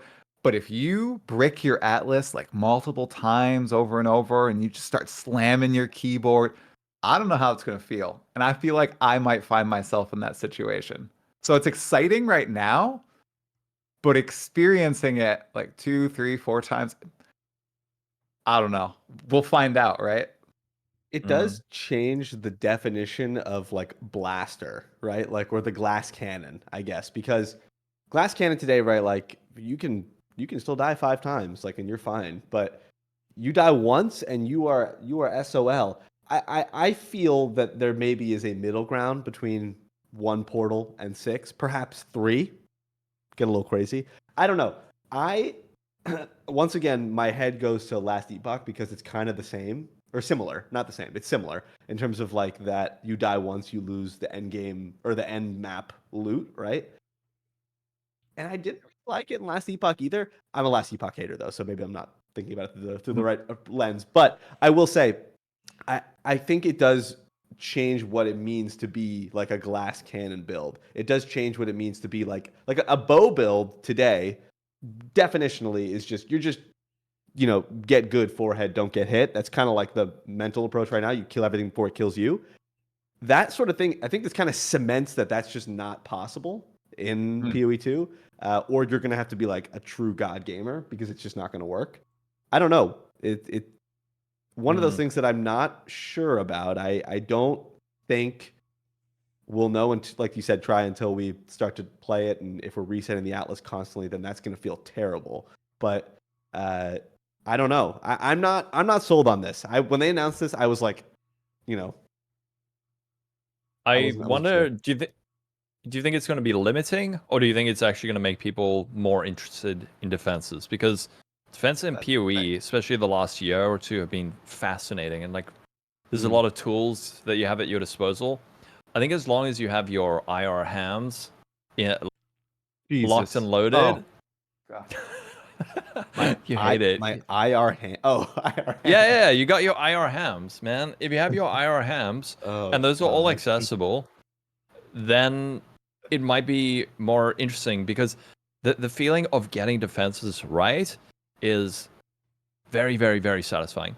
But it requires a huge amount of knowledge and understanding about damage types that are coming in, damage hit types, damage over time, all sorts of damage sources. If you're not aware of those and there is no information about what is killing you, it could be very frustrating, because you don't know what is the opposite of burning ground. For example, as a new player, you might say, "Oh, this thing is so annoying; it keeps killing me, and like I don't know what to do." If you're more experienced, you might know there's like unaffected by burning ground, or just get a whole lot of life regen, or all these different tools, get higher fire resistance. If you don't know and you keep dying to it and constantly breaking your atlas, is that gonna make people quit? Or is that going to make people say, how do I fix this? And my experience with PoE1 is there's two different kinds of people. There's people who give up and quit, and then there's people who are like, how do I fix this? And the people who say, how do I solve this problem? Those are the good players. And the people say, this game sucks, this build sucks, I hate this, GG sucks. Those people will be bad at the game forever. Here's some more negativity inserted into the conversation from myself. Again? So again, I know I'm just going all out now. We're doing the opposite of glazing, whatever that is. I don't know what the term is. So Deglazing, in actually. Elden Ring, Gross. I was gonna say something gross. trashing. In Elden Ring, a lot of people are calling PoE2 a Souls-like. I don't think it really is, but the bosses are designed in a sense to be as grand and as difficult as Elden Ring style bosses. In Elden Ring, you can just endlessly repeat a boss. In PoE2, it's one death, and then how long until you get to try that boss again? How are you going to learn that boss? Is everything that well telegraphed? Is everything that well explained? Are you knowing how the arena is changing, what those changes to the arena might be doing? Is it fire damage, cold damage? Are you getting frozen or shocked or something? Are you going to know all this stuff? Or are you just going to die when the boss is at 90% health and you don't fight that boss for another 5 hours of progression? Yeah, Good point. That's would suck. scary. That's very scary, because I still have fought the Maven probably not 100 times, probably 50, 60 times. I am still a 6-portal gamer, especially the first attempt of the league. I know all the mechanics of Maven, okay? I take 6 portals most of the time. What is this going to look like in PoE2? It's a lot. I think there are solutions to this. Similarly to how failing your first Eater or Exarch, you can get a new invitation. There may be a way that they could, I don't know, I'm no game dev, but have a system where if you fail a boss, you will be able to find that boss within the revealed fog of war, at least. So you could see, okay, the boss is now over there. So you don't have to now like traverse through invisible fog of war to maybe you go to the right, but the boss is now over to the left. Maybe have a system like that, at least for the first encounter, or maybe even have it so that the boss is static on the first encounter, so that you can learn it, repeat it, figure it out. And remember, this is just the tier 0 version of the boss, right? So have a static boss to at least orient yourself with it, and then maybe the future bosses have a system where if you die and you fail, then it moves off somewhere else. Or an idea I saw on I think it was Reddit was making it so you'd lose your loot after the first death in a boss, but you can keep trying for 5 more. Oh, Lily say that, I think. Yeah, I saw Lily say that. Yeah, maybe. Yeah, I thought I that think was a good idea. pretty cool. That's a nice idea. I wouldn't hate that. So at least get to try. Because otherwise, like you said, what if I have to try one? Let's say I died like 30 seconds into a fight, like that could be like so much more boss time left, and I just have no idea what to expect, and then I gotta wait 5 hours. I agree with your point. I think it's a little bit too punishing, maybe specifically with bosses. I think in mapping, it's better, I'm Yep. still not sold on it, Yep. but I think for bosses, it's going to be too difficult. They already have that with Especially considering- the story Eater and Exarch, right? They implemented a thing You where die, if you you just try die, again. the next map will drop the thing again. Yes. So Yeah. I think they've thought of that. That would be my guess. I'm sure they would have thought of that. And They may have thought of it, but did they implement it? You know what I mean? Because it's It's a thought that tight. counts. These timelines. Because It's you're not getting important. fragments now, except for like the breach stone. It's appearing on your atlas. Like, and they said, oh, if you fail, they just leave because like the lieutenants for the Uber bosses are in cities, and if you die to one of the lieutenants, they outright said in the presentation, the Uber boss leaves and is just gone, and you got to find him again. So maybe it's not the case for this pinnacle that is a big mystery, and it's not in the campaign, and it's nowhere else in the game besides this fight. Maybe we'll get multiple opportunities. We'll just have to find out in game. I think it's more forgiving for the Uber pinnacles, which are, you know, like D4. They're just reskinned act bosses, right? So we have fought them before. They'll just be a little beefed up. It's not as bad, but still a thought I have. I don't know. Yeah, it's one of those things. I think we'll have to play it out. But again, I think there's still a lot of question marks with the end game of how it's going to actually feel when we get in there. We only know the basics, right? We know like the high level.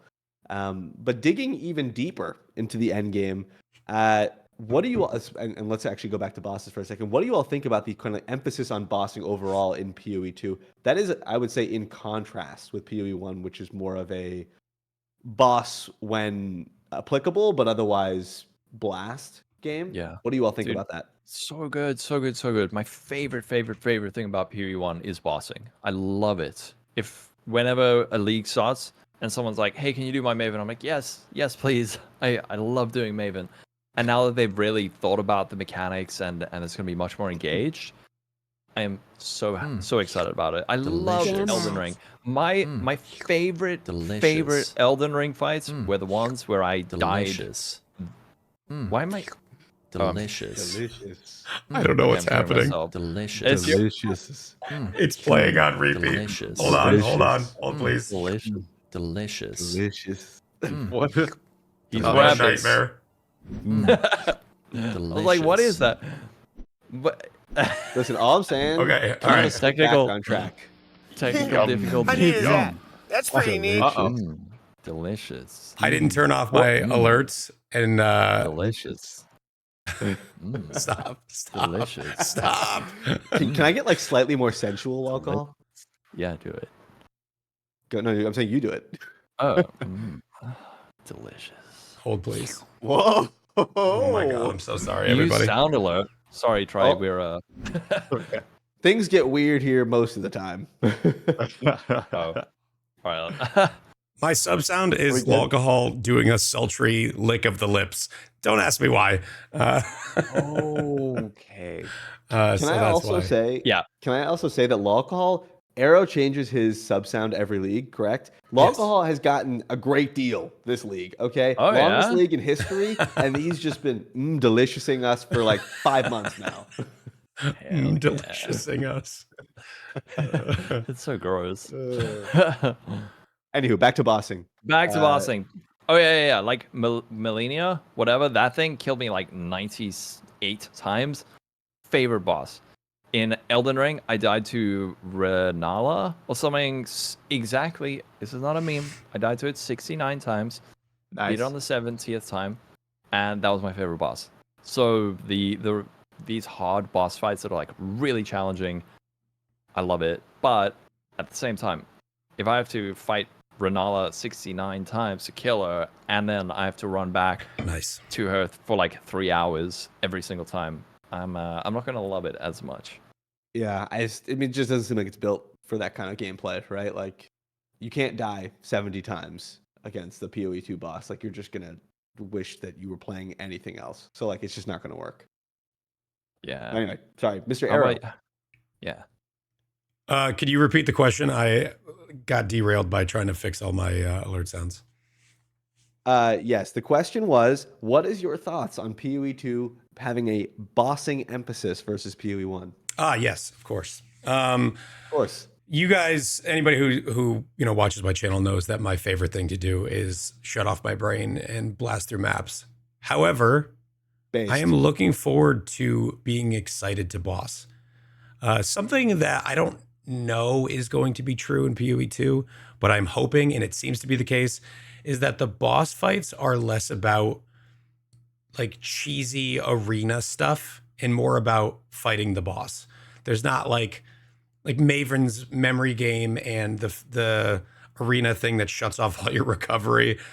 I didn't see a lot of that from the bosses in PoE2, and it seemed like you were engaging with the boss and not the arena, which I really like. I think that will be more fun, and I will be happier bossing if that's the case. So I'm looking forward to it. It's a new way to play PoE a bit, and then I can kind of choose: do I want to boss? Do I want to zoom? How about you, Troy? I'm excited to not only fight the bosses, but all the monsters that seem like they're actual PoE1 style current bosses in just packs. Because like the rare monsters that you fight seem to have as many mechanics as the current map bosses in PoE1, which is pretty cool. And then the PoE2 bosses all are literal end game boss fights.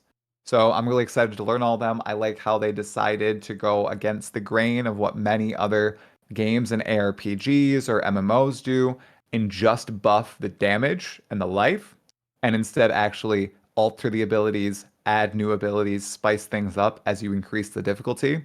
I play Guild Wars 2 and they tried to do this.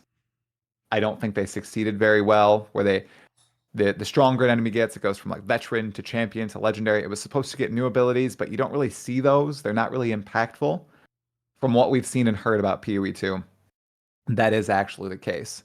I'm also a fan of them not just repeating the map boss fight arenas in maps and going hard with editing them and putting them in interesting new locales. In the trailer, we see the Colossus, which is deep within a mountain or a ruin in Act 2. And then in maps, you're fighting it in the heart of a volcano, which is just awesome. And all the effects are all different. It does turn it into a completely different fight. And grinding gear games are the kings of reskins. They do it right. Right? The reskins feel very different. Harvest monsters are my favorite mobs in PoE1. Even though they're literally reskinned mobs, I like the glowy effects on all of them. They do seem distinct with all the different attack effects and the like. Big fan of that, and it looks like they're just doubling down on that for Path of Exile too. So very excited for bosses. Yeah, I'm generally excited too. I think it's going to be it's kind of hard to even wrap my head around now because I feel like the bosses in pretty much all relevant ARPGs today are really just kind of like a pushover for the most part. Like there's even the pinnacle bosses in PoE, once you get to that point, like you're fine, you know? Like you can oh, wait. Oh, No, I'm okay. here. I'm here. Okay, All good. yeah, Keep yeah. going. Okay, sorry, I'm continuing. I think it's just going to be kind of like hard to like wrap my head around until we're playing it a lot, but I like the idea, and I hope that there's a lot of gated loot behind bosses, like boss X drops loot Y kind of thing, which is, I assume, because that's how GGG does it today, is going to be the case, but there's so many bosses, like I wonder how much boss-specific loot there will be. I don't know if that's been highly discussed, because I feel like we've only seen like maybe, 20, 30 uniques. So I think that there's still a lot there. I believe there was an Jonathan. interview with Jonathan, and I think it was a Korean journalist that Okay. Empyrean just gave a breakdown on Twitter of. And one of the things that they said was they want all of the stuff all the uniques that drop from these endgame bosses to feel like chase items. They want you to really go after these bosses to get great stuff from them. So hopefully, I mean, that's really hard to do without just making them objectively powerful because metas change and all that. But their goal is to make it so that the uniques that drop from bosses are things you really want. Mage Blood when? Flask or He also said no Mage Blood, by the way. Charm Blood when? Mage Blood Charm Blood, confirmed yeah. not in PoE2. Did they talk about Headhunter? Please. He did not. Something. Damn. Okay. There's a chance. I need that hit. I need that hit right now. Anyway, moving right along here, just looking at time to keep us on track. There are, in PoE2 endgame so far, early access, we have, I think, what is it, seven mechanics were ported over, basically, from PoE1. it's like Delirium. What are the other ones? Breach, Breach, Expedition. Ritual, Expedition. So basically, they've recontextualized PoE1 Endgame into PoE2. I guess the question I'll pose is the Endgame and PoE2 launch too much PoE1 stuff? Do you wish there was more, I guess, quote unquote, original League mechanics native to PoE2? What are your all's thoughts there? Because this is something that I'm just kind of pondering. I think that I'll say that I feel that it's a good lead-in for PoE2 because it's kind of like it's a little bit like home. You know what I mean? Like PoE1, you're not going to be so thrown to the fire with 5 new League mechanics to learn. Obviously, that would be extreme, but you get what I mean. But what are your all thoughts there in terms of like the porting of PoE1 League mechanics overall? Go ahead, try. Sorry. Yes, try. Yeah, I'll forgot my hop lead on in. that one. I think that it's entirely fine, and I believe most of these were designed with PoE2 in mind. We've heard multiple times they thought PoE2 was going to go into beta in 2020, release in 2021. Obviously, that has not happened. A lot of these leagues, I reckon, were designed with Path of Exile 2 at top of mind. Expedition and oh gosh, now my mind is Sanctum. completely Delirium. Yeah, all this stuff. I feel like they knew they were always going to be in PoE2. It was just a matter of how they were going to change after now being in PoE1 for many years. I don't know if we have a full understanding of how these leagues actually operate once we get into game. I think the one that we received a really good rundown on is Breach. I think Expedition, they kind of just flew over it, at least in that initial presentation. Same with Ritual, same with Delirium. I mean, how much on Ritual or Delirium is there really to edit? Are there going to be sweeping changes? I don't think so. I think Expedition is the only one that has different things that it can change. Like Gwenin. Is Gwenin just a gambler again? We have gambling in the base game. Or is she something entirely different, right? Something crazy could happen there. I do think it's fine, and they were focusing on the campaign, all that new stuff, and then the end game, which is also all new, and then porting over, I think, what they saw as the top tier League mechanics first into PoE2, with the rest apparently coming in early access. I think we'll see Heist. I think we'll see a lot of the stuff we've seen recently. Obviously, we have the Forbidden Sanctum is now the new Trial of Ascension. Same with Ultimatum. So I think we're going to see a lot of the recently created leagues, and then maybe a few older leagues picked, like Breach, and then Breach completely redone. So if we get any of those old leagues, I think they're going to be brand new to us, essentially. Breach looks very different compared to what it looks like in PoE1 right now. I think there'll be some surprises up their sleeve. They did not show everything. And I mean, they hinted at things like bosses, but we know there's going to be 5 tiers of bosses. Questions like, what does Gwenin do? How maybe there's like a different sense of progression through mechanics like Ritual. And like I said, maybe some twists along the way.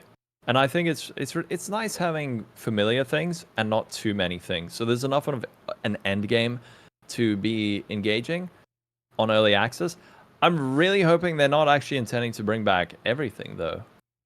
Well, I mean, some of it is bloaty, right? Yeah, it's one of the biggest complaints I've heard from all new players who come into PoE at this late stage is that there's just too much stuff, and they need to get rid of half of it. But how do you do that when, Blight is someone's favorite league ever? You're just like, are we going to cut it? Do you get rid of essences? What can you realistically cut? Or what Harvest. can you merge? They already Harvest, did, though. They did Harvest cut you can get rid of. a ton. Yeah? There's no more Eldritch stuff, which was like a huge endgame mechanic. There's no influences in general. Right. Like, but all of that getting removed really helps that new player experience. And a lot of these feel kind of like core to the world of PoE. Like having breaches in PoE isn't like, well, they just like brought back Breach just to do it. It's like it's part of the Path of Exile cinematic universe or whatever at this point. So it feels good to me to bring all this stuff back because it's just part of Rayclast, right? Like things you expect to see. That's true. Yeah. Honestly, when you frame it like that, it makes a lot more sense, to be honest. Like when you frame it as like, this is just like in the world. So why wouldn't it be there? You know?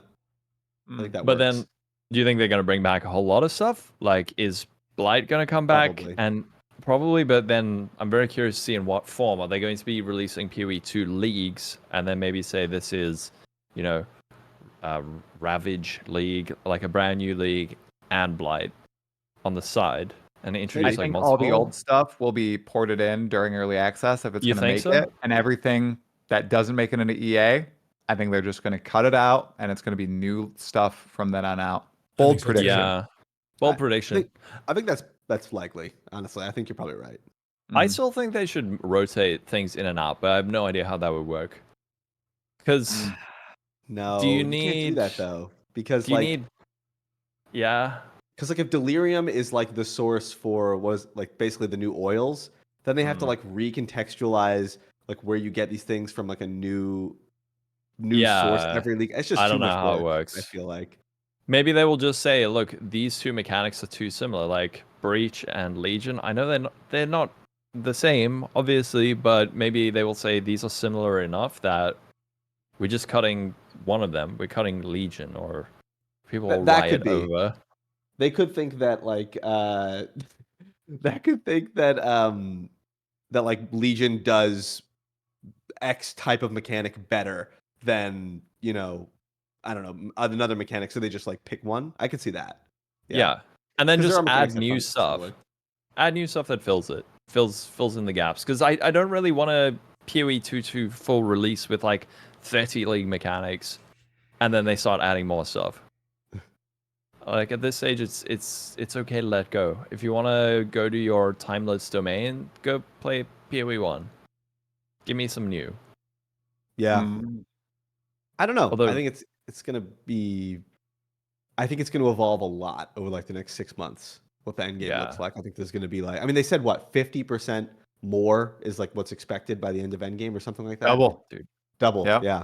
Yeah. So it's. I think that Bananas. Yeah. I think you're 100% right though. Try that like whatever PoE1 stuff they're planning to port, they're going to port in early access, and that will be the base game that we're kind of building from. I think I think you're 100% on. I think the main reason that has to be true is PoE2 can't just be PoE1. We redo all the leagues forever. Like that would be 100%. not good content. Please. No. Because the question becomes why make PoE2 in that case, right? Like if you're just going to Yeah. make PoE2 but with a new engine and all the same mechanics, then people are going to be like, what was the point of this? You know what I mean? Exactly. And It has to be do new. do things like Legion even work in PoE2? Would it feel kind of shit in PoE2? In the context of PoE1, it makes sense because you're shooting like 17 trillion projectiles a second and It everything's could make sense exploding in like a smaller scale. in a could smaller way. scale that But down. but you could combine that with like Essence or something like that. I don't know. Or Yeah. Blight. Blight is Tower. I love Blight. Don't get me wrong, Yeah. but does that make sense in context? I'm sure You bet they your are ass it having makes these. sense. Yeah. As If it doesn't long make as sense, Cassia. it's not a good game. They made a mistake somewhere along the way. Yeah. Yeah. I think the problem is I think is like finding a way to make it work, and like you said, I think there's a lot of mechanics that just do not work in PoE2. So we'll see. We'll see. Yeah. We will see. Be patient. Yeah. Anyway, let's just looking. Sorry, I'm catching up on my sheet here. Okay, I think we're good Ooh. here. I think we've nailed this. Is there anything else on? Sorry, is there anything else on Endgame that we want to touch on? I don't think I have so. a, think I have we're a good. question that we Yeah. do maybe a quick little rapid fire question, a little round table. Does Oh, I don't know how I want to word this. Do you guys feel like you're losing me. PoE2 has killed PoE1 already? Oh, no, I don't. No, I kind of. My first reaction when I saw the trailer was yes. For no, not for everyone. For a lot of people. For a lot of people. And How can I we think say that though until we play it? I don't know.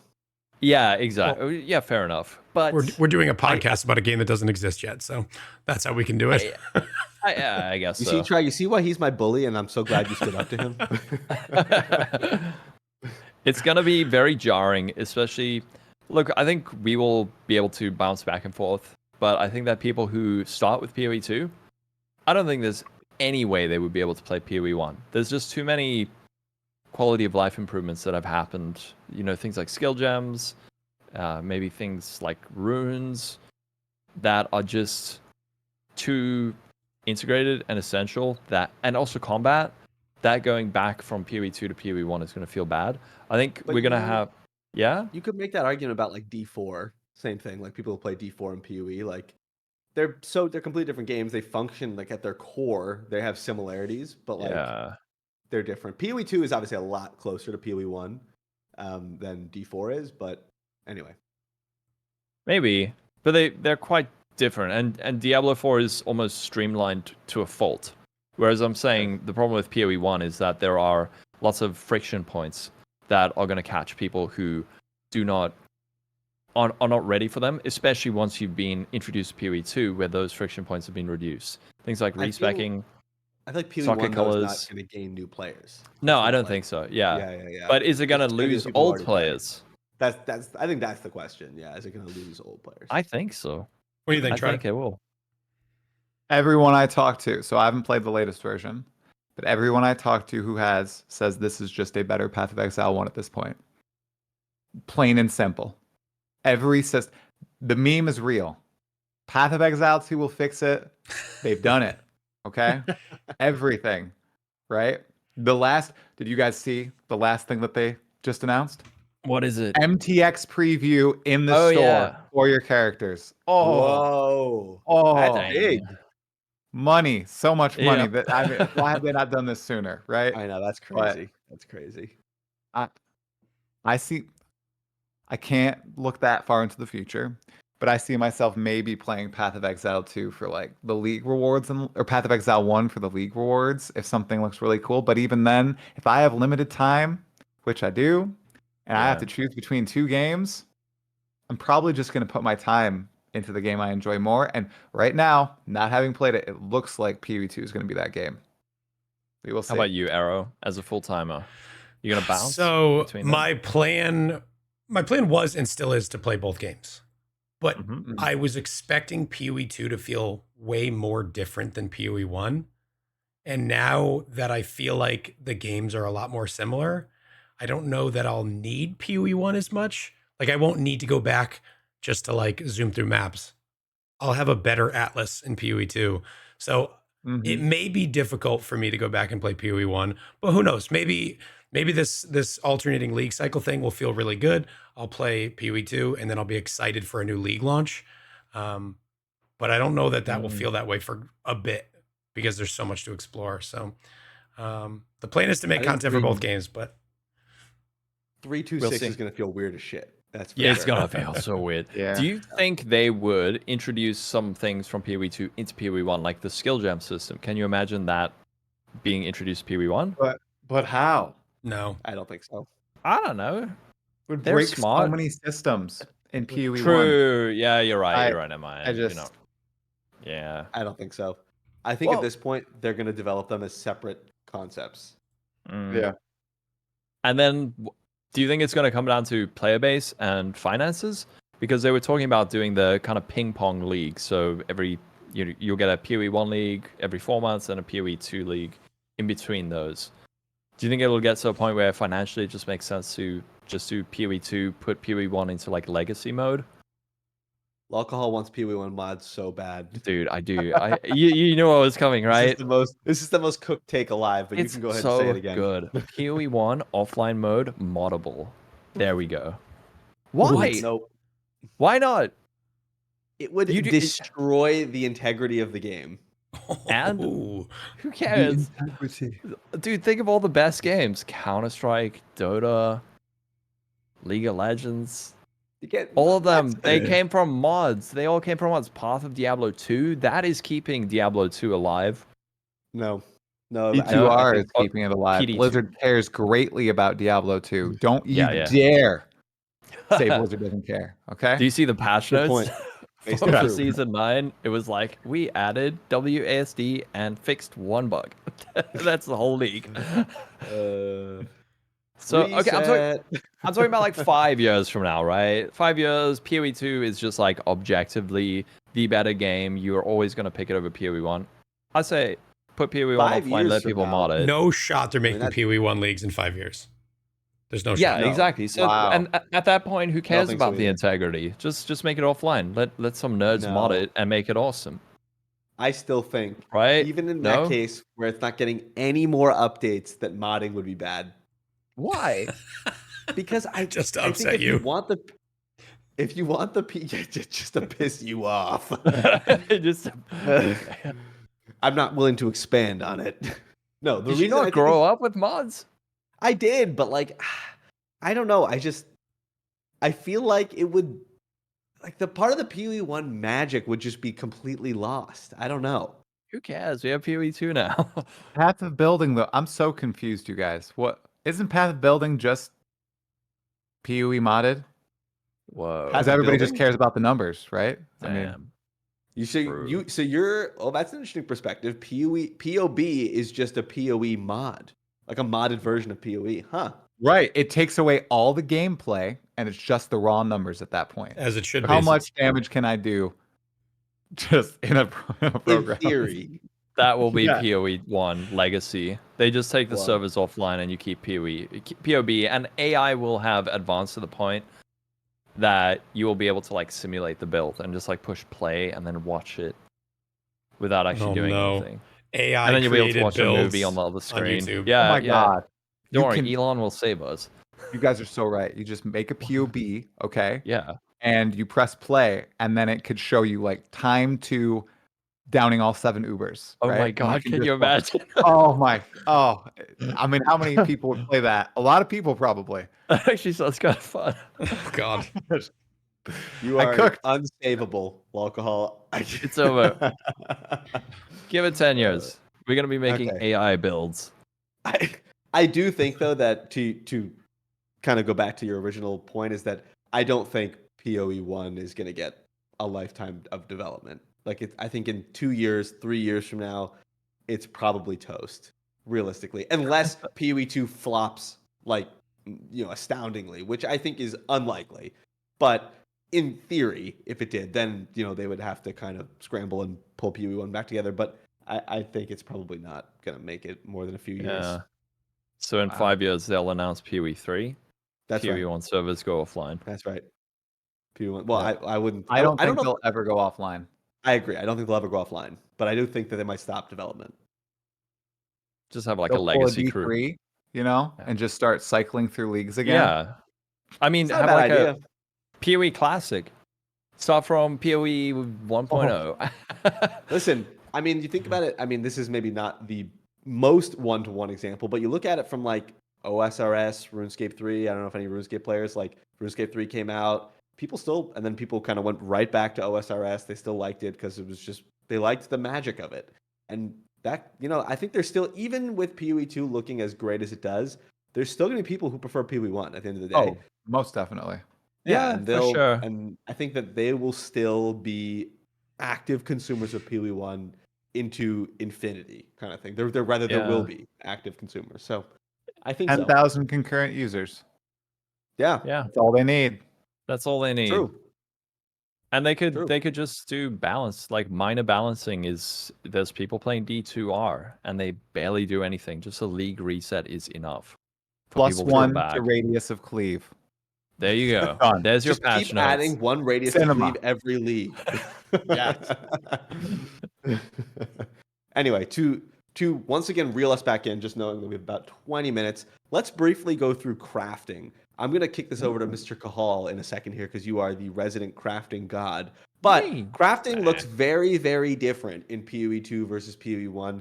Highlight a couple things. No scours, no alts. Omens are basically replacing the role of divines. How's that going to affect the economy? I don't know. I don't know. Runes, no crafting bench. There's a lot to break down here. Mr. Kahal, why don't you tell us how you feel that PoE2 overall is going to feel from a crafting perspective versus PoE1? So I think it's going to be much more easy to engage with because of the frequency of certain currencies like exalts. I'm hoping people are going to use those, right? Going for the Transmute, Org, Regal, Slam, Rune, Val. like just that base level. And then the loss of the crafting bench is okay now that we have runes, but Omen's taking over, that is going to affect the economy massively. I don't know what the new divine is going to be. Yeah, that's my thought I too. It's going to be mayhem, and it's going to be great playing Trade League and just seeing like for I don't know a month just people trying to figure it out. So the economy is going to be fascinating as a result of these changes. In terms of look, PoE1 has much more complex crafting systems and many more tools and influences and all of these things. I fully expect we'll be getting those in PoE2 at some point. So for people who are worried about it, just remember this is the ground floor of PoE2 crafting, and I think it's probably going to be much more accessible.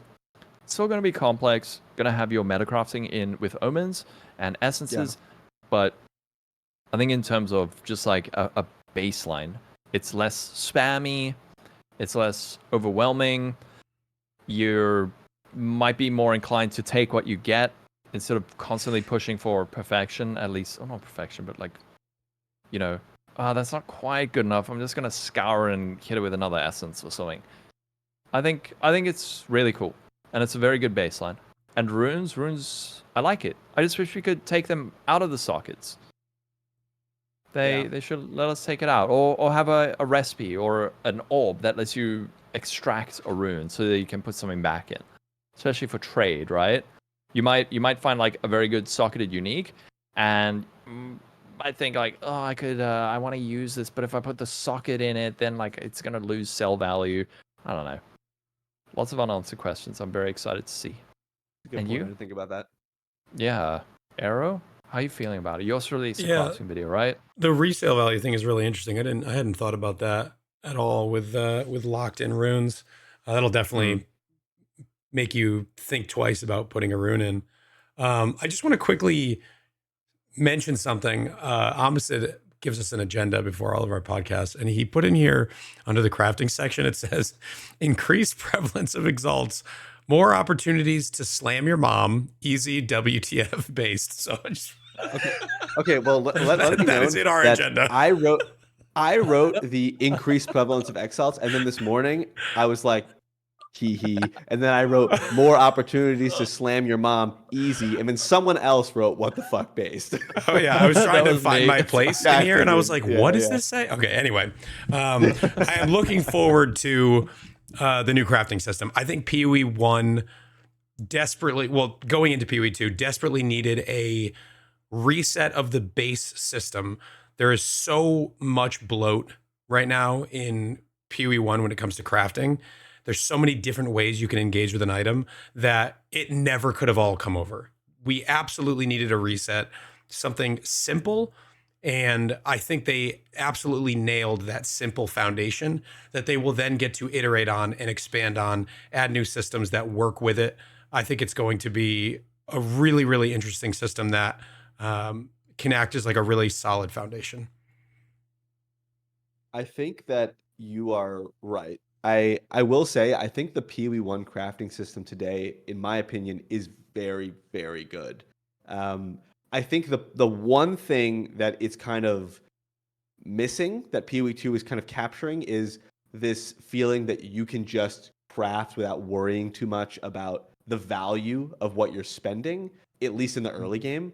Um, and just given the increased prevalence of exalts, uh, great point. I think that you'll get to do a lot more of that, which is something that is definitely missing from PoE1. Like if you're spending like an exalt on the campaign, you're an idiot, right? Like right now, like it's just like a stupid move. But getting to do like more end game final crafting, whatever you want to call it, in the campaign is huge, and I think that's a really good move.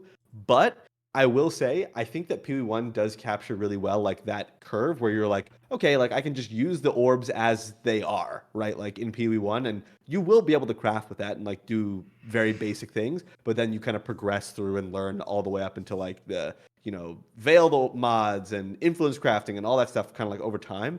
I think you're right, Arrow, that they're going to build on this. So it's not like this is like the end all be all. But I will say that PoE1's crafting, I think, does a good job of taking you through those steps. it's just kind of like the value is kind of like where things get tossed a little bit. Yeah. How about you, Try? Have you done much crafting in PoE1? Yeah, Look- I'm a simple man. I like that we'll get to slam more mods. Shit. Oh, Slam more Damn. mods in the game. Yeah, I know. Freudian slip. Because Nice. I can count the number of times I've used divines on one hand in PoE1. I always just save them for trading. I play Trade League.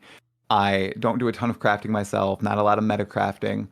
I think I've made maybe 3 high quality items in my time playing PoE. The rest of the time, it's just items from the ground that I find and items that I trade for. And a lot of the time, like this league and last league, I got into the T17s and I was still wearing stuff that I picked up from the ground and thought was, yeah, this is good enough. And I got through T17s, right? So it is possible. Those players are out there. They exist. I'm one of them. But with the change in PoE2, I feel like I'm just going to actually be able to use the system as opposed to hogging everything. And the fact that the currency exchange market is in PoE2 from the outset is going to be so phenomenal. That Really was nice. one of the biggest quality of life features for me in the league, being able to spend 10 seconds buying a currency I need instead of, Eldritch currency, for example, took me maybe 2 minutes to get everything once I got to endgame. Before, it would take like an hour to get all the different trades going and convert my currency into the currency I needed for trading and then getting the right orbs and re-rolling the sufficient number of times. That's going to all be gone. So that's very exciting for me. yeah, great I change. agree. Indeed. Great change. I- Great foundation.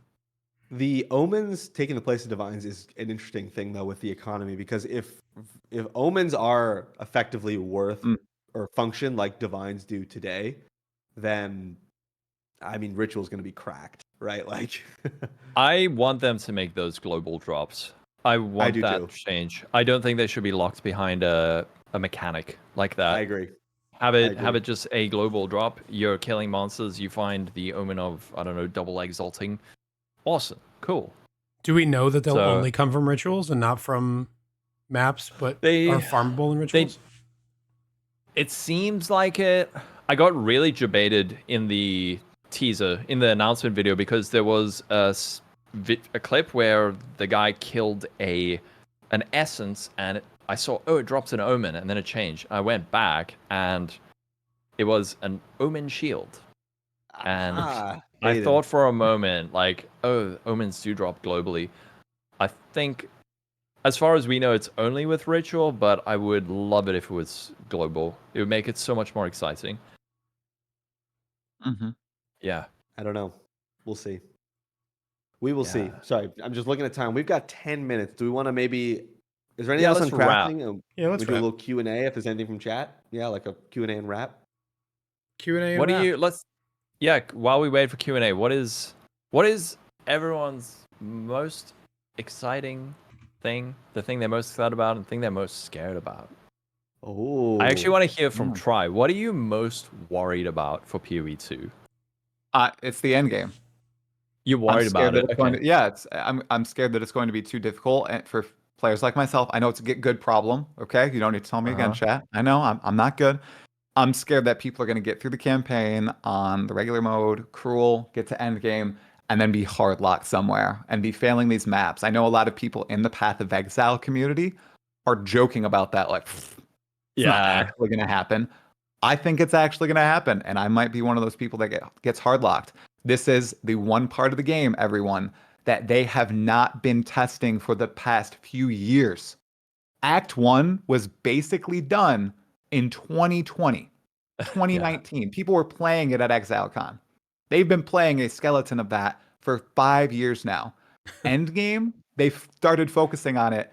Remember, July of this year is when they turned the entire company on it, and they've been working on it since then. That's 5 months. It's not a long time. There's going to be a lot of busted stuff. I think a lot of people are going to get to endgame and be very surprised on what's happening there, and they might get frustrated. So that's the thing I'm most worried about. And then the thing I'm most excited about, it's an underrated thing. I'm not going to do a cliche like Ascendancies or the bosses. It's the pause feature. I think a lot of people still don't know that this is a thing in the game.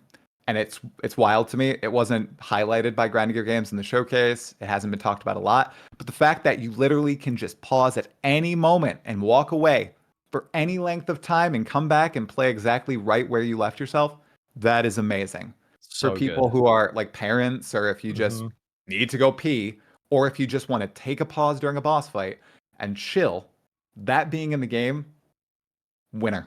Awesome. Phenomenal. I agree. I actually had someone comment that on YouTube today, saying like, "Hey, do you know, like, I'm a dad with a new kid. Like, if I go out of a map, is the portal gonna close? Like, have they said anything about that?" And I was like, "Dude, you can just pause. You can just pause." Yep. Excellent change. Yeah. Arrow.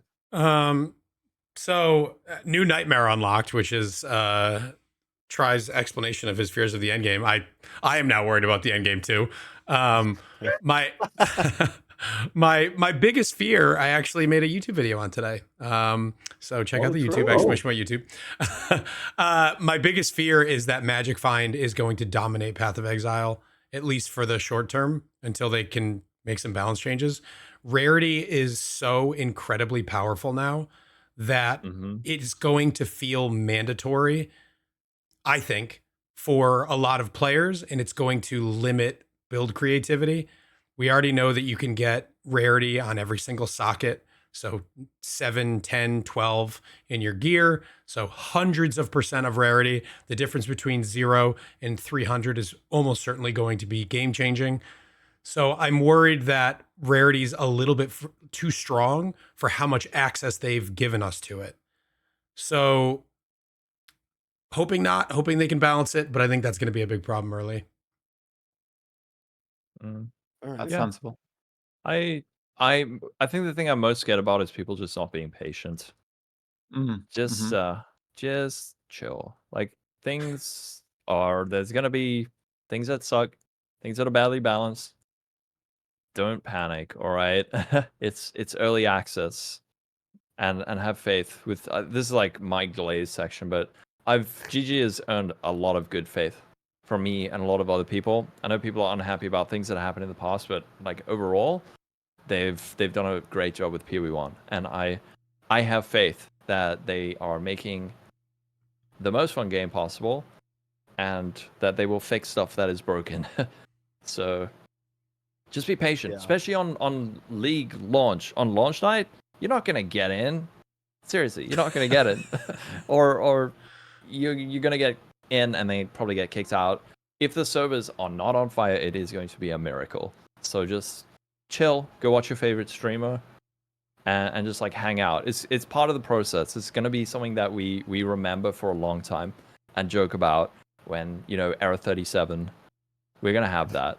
And it's gonna be a good memory, not a bad one. Indeed. There's my cope. I am most worried about PoE2 is so hyped right now. I'm like, I don't know how it can possibly not break some hearts along the way. You know what I mean? Like, I've never seen this level of hype for a pre-launch. Like, this is crazy.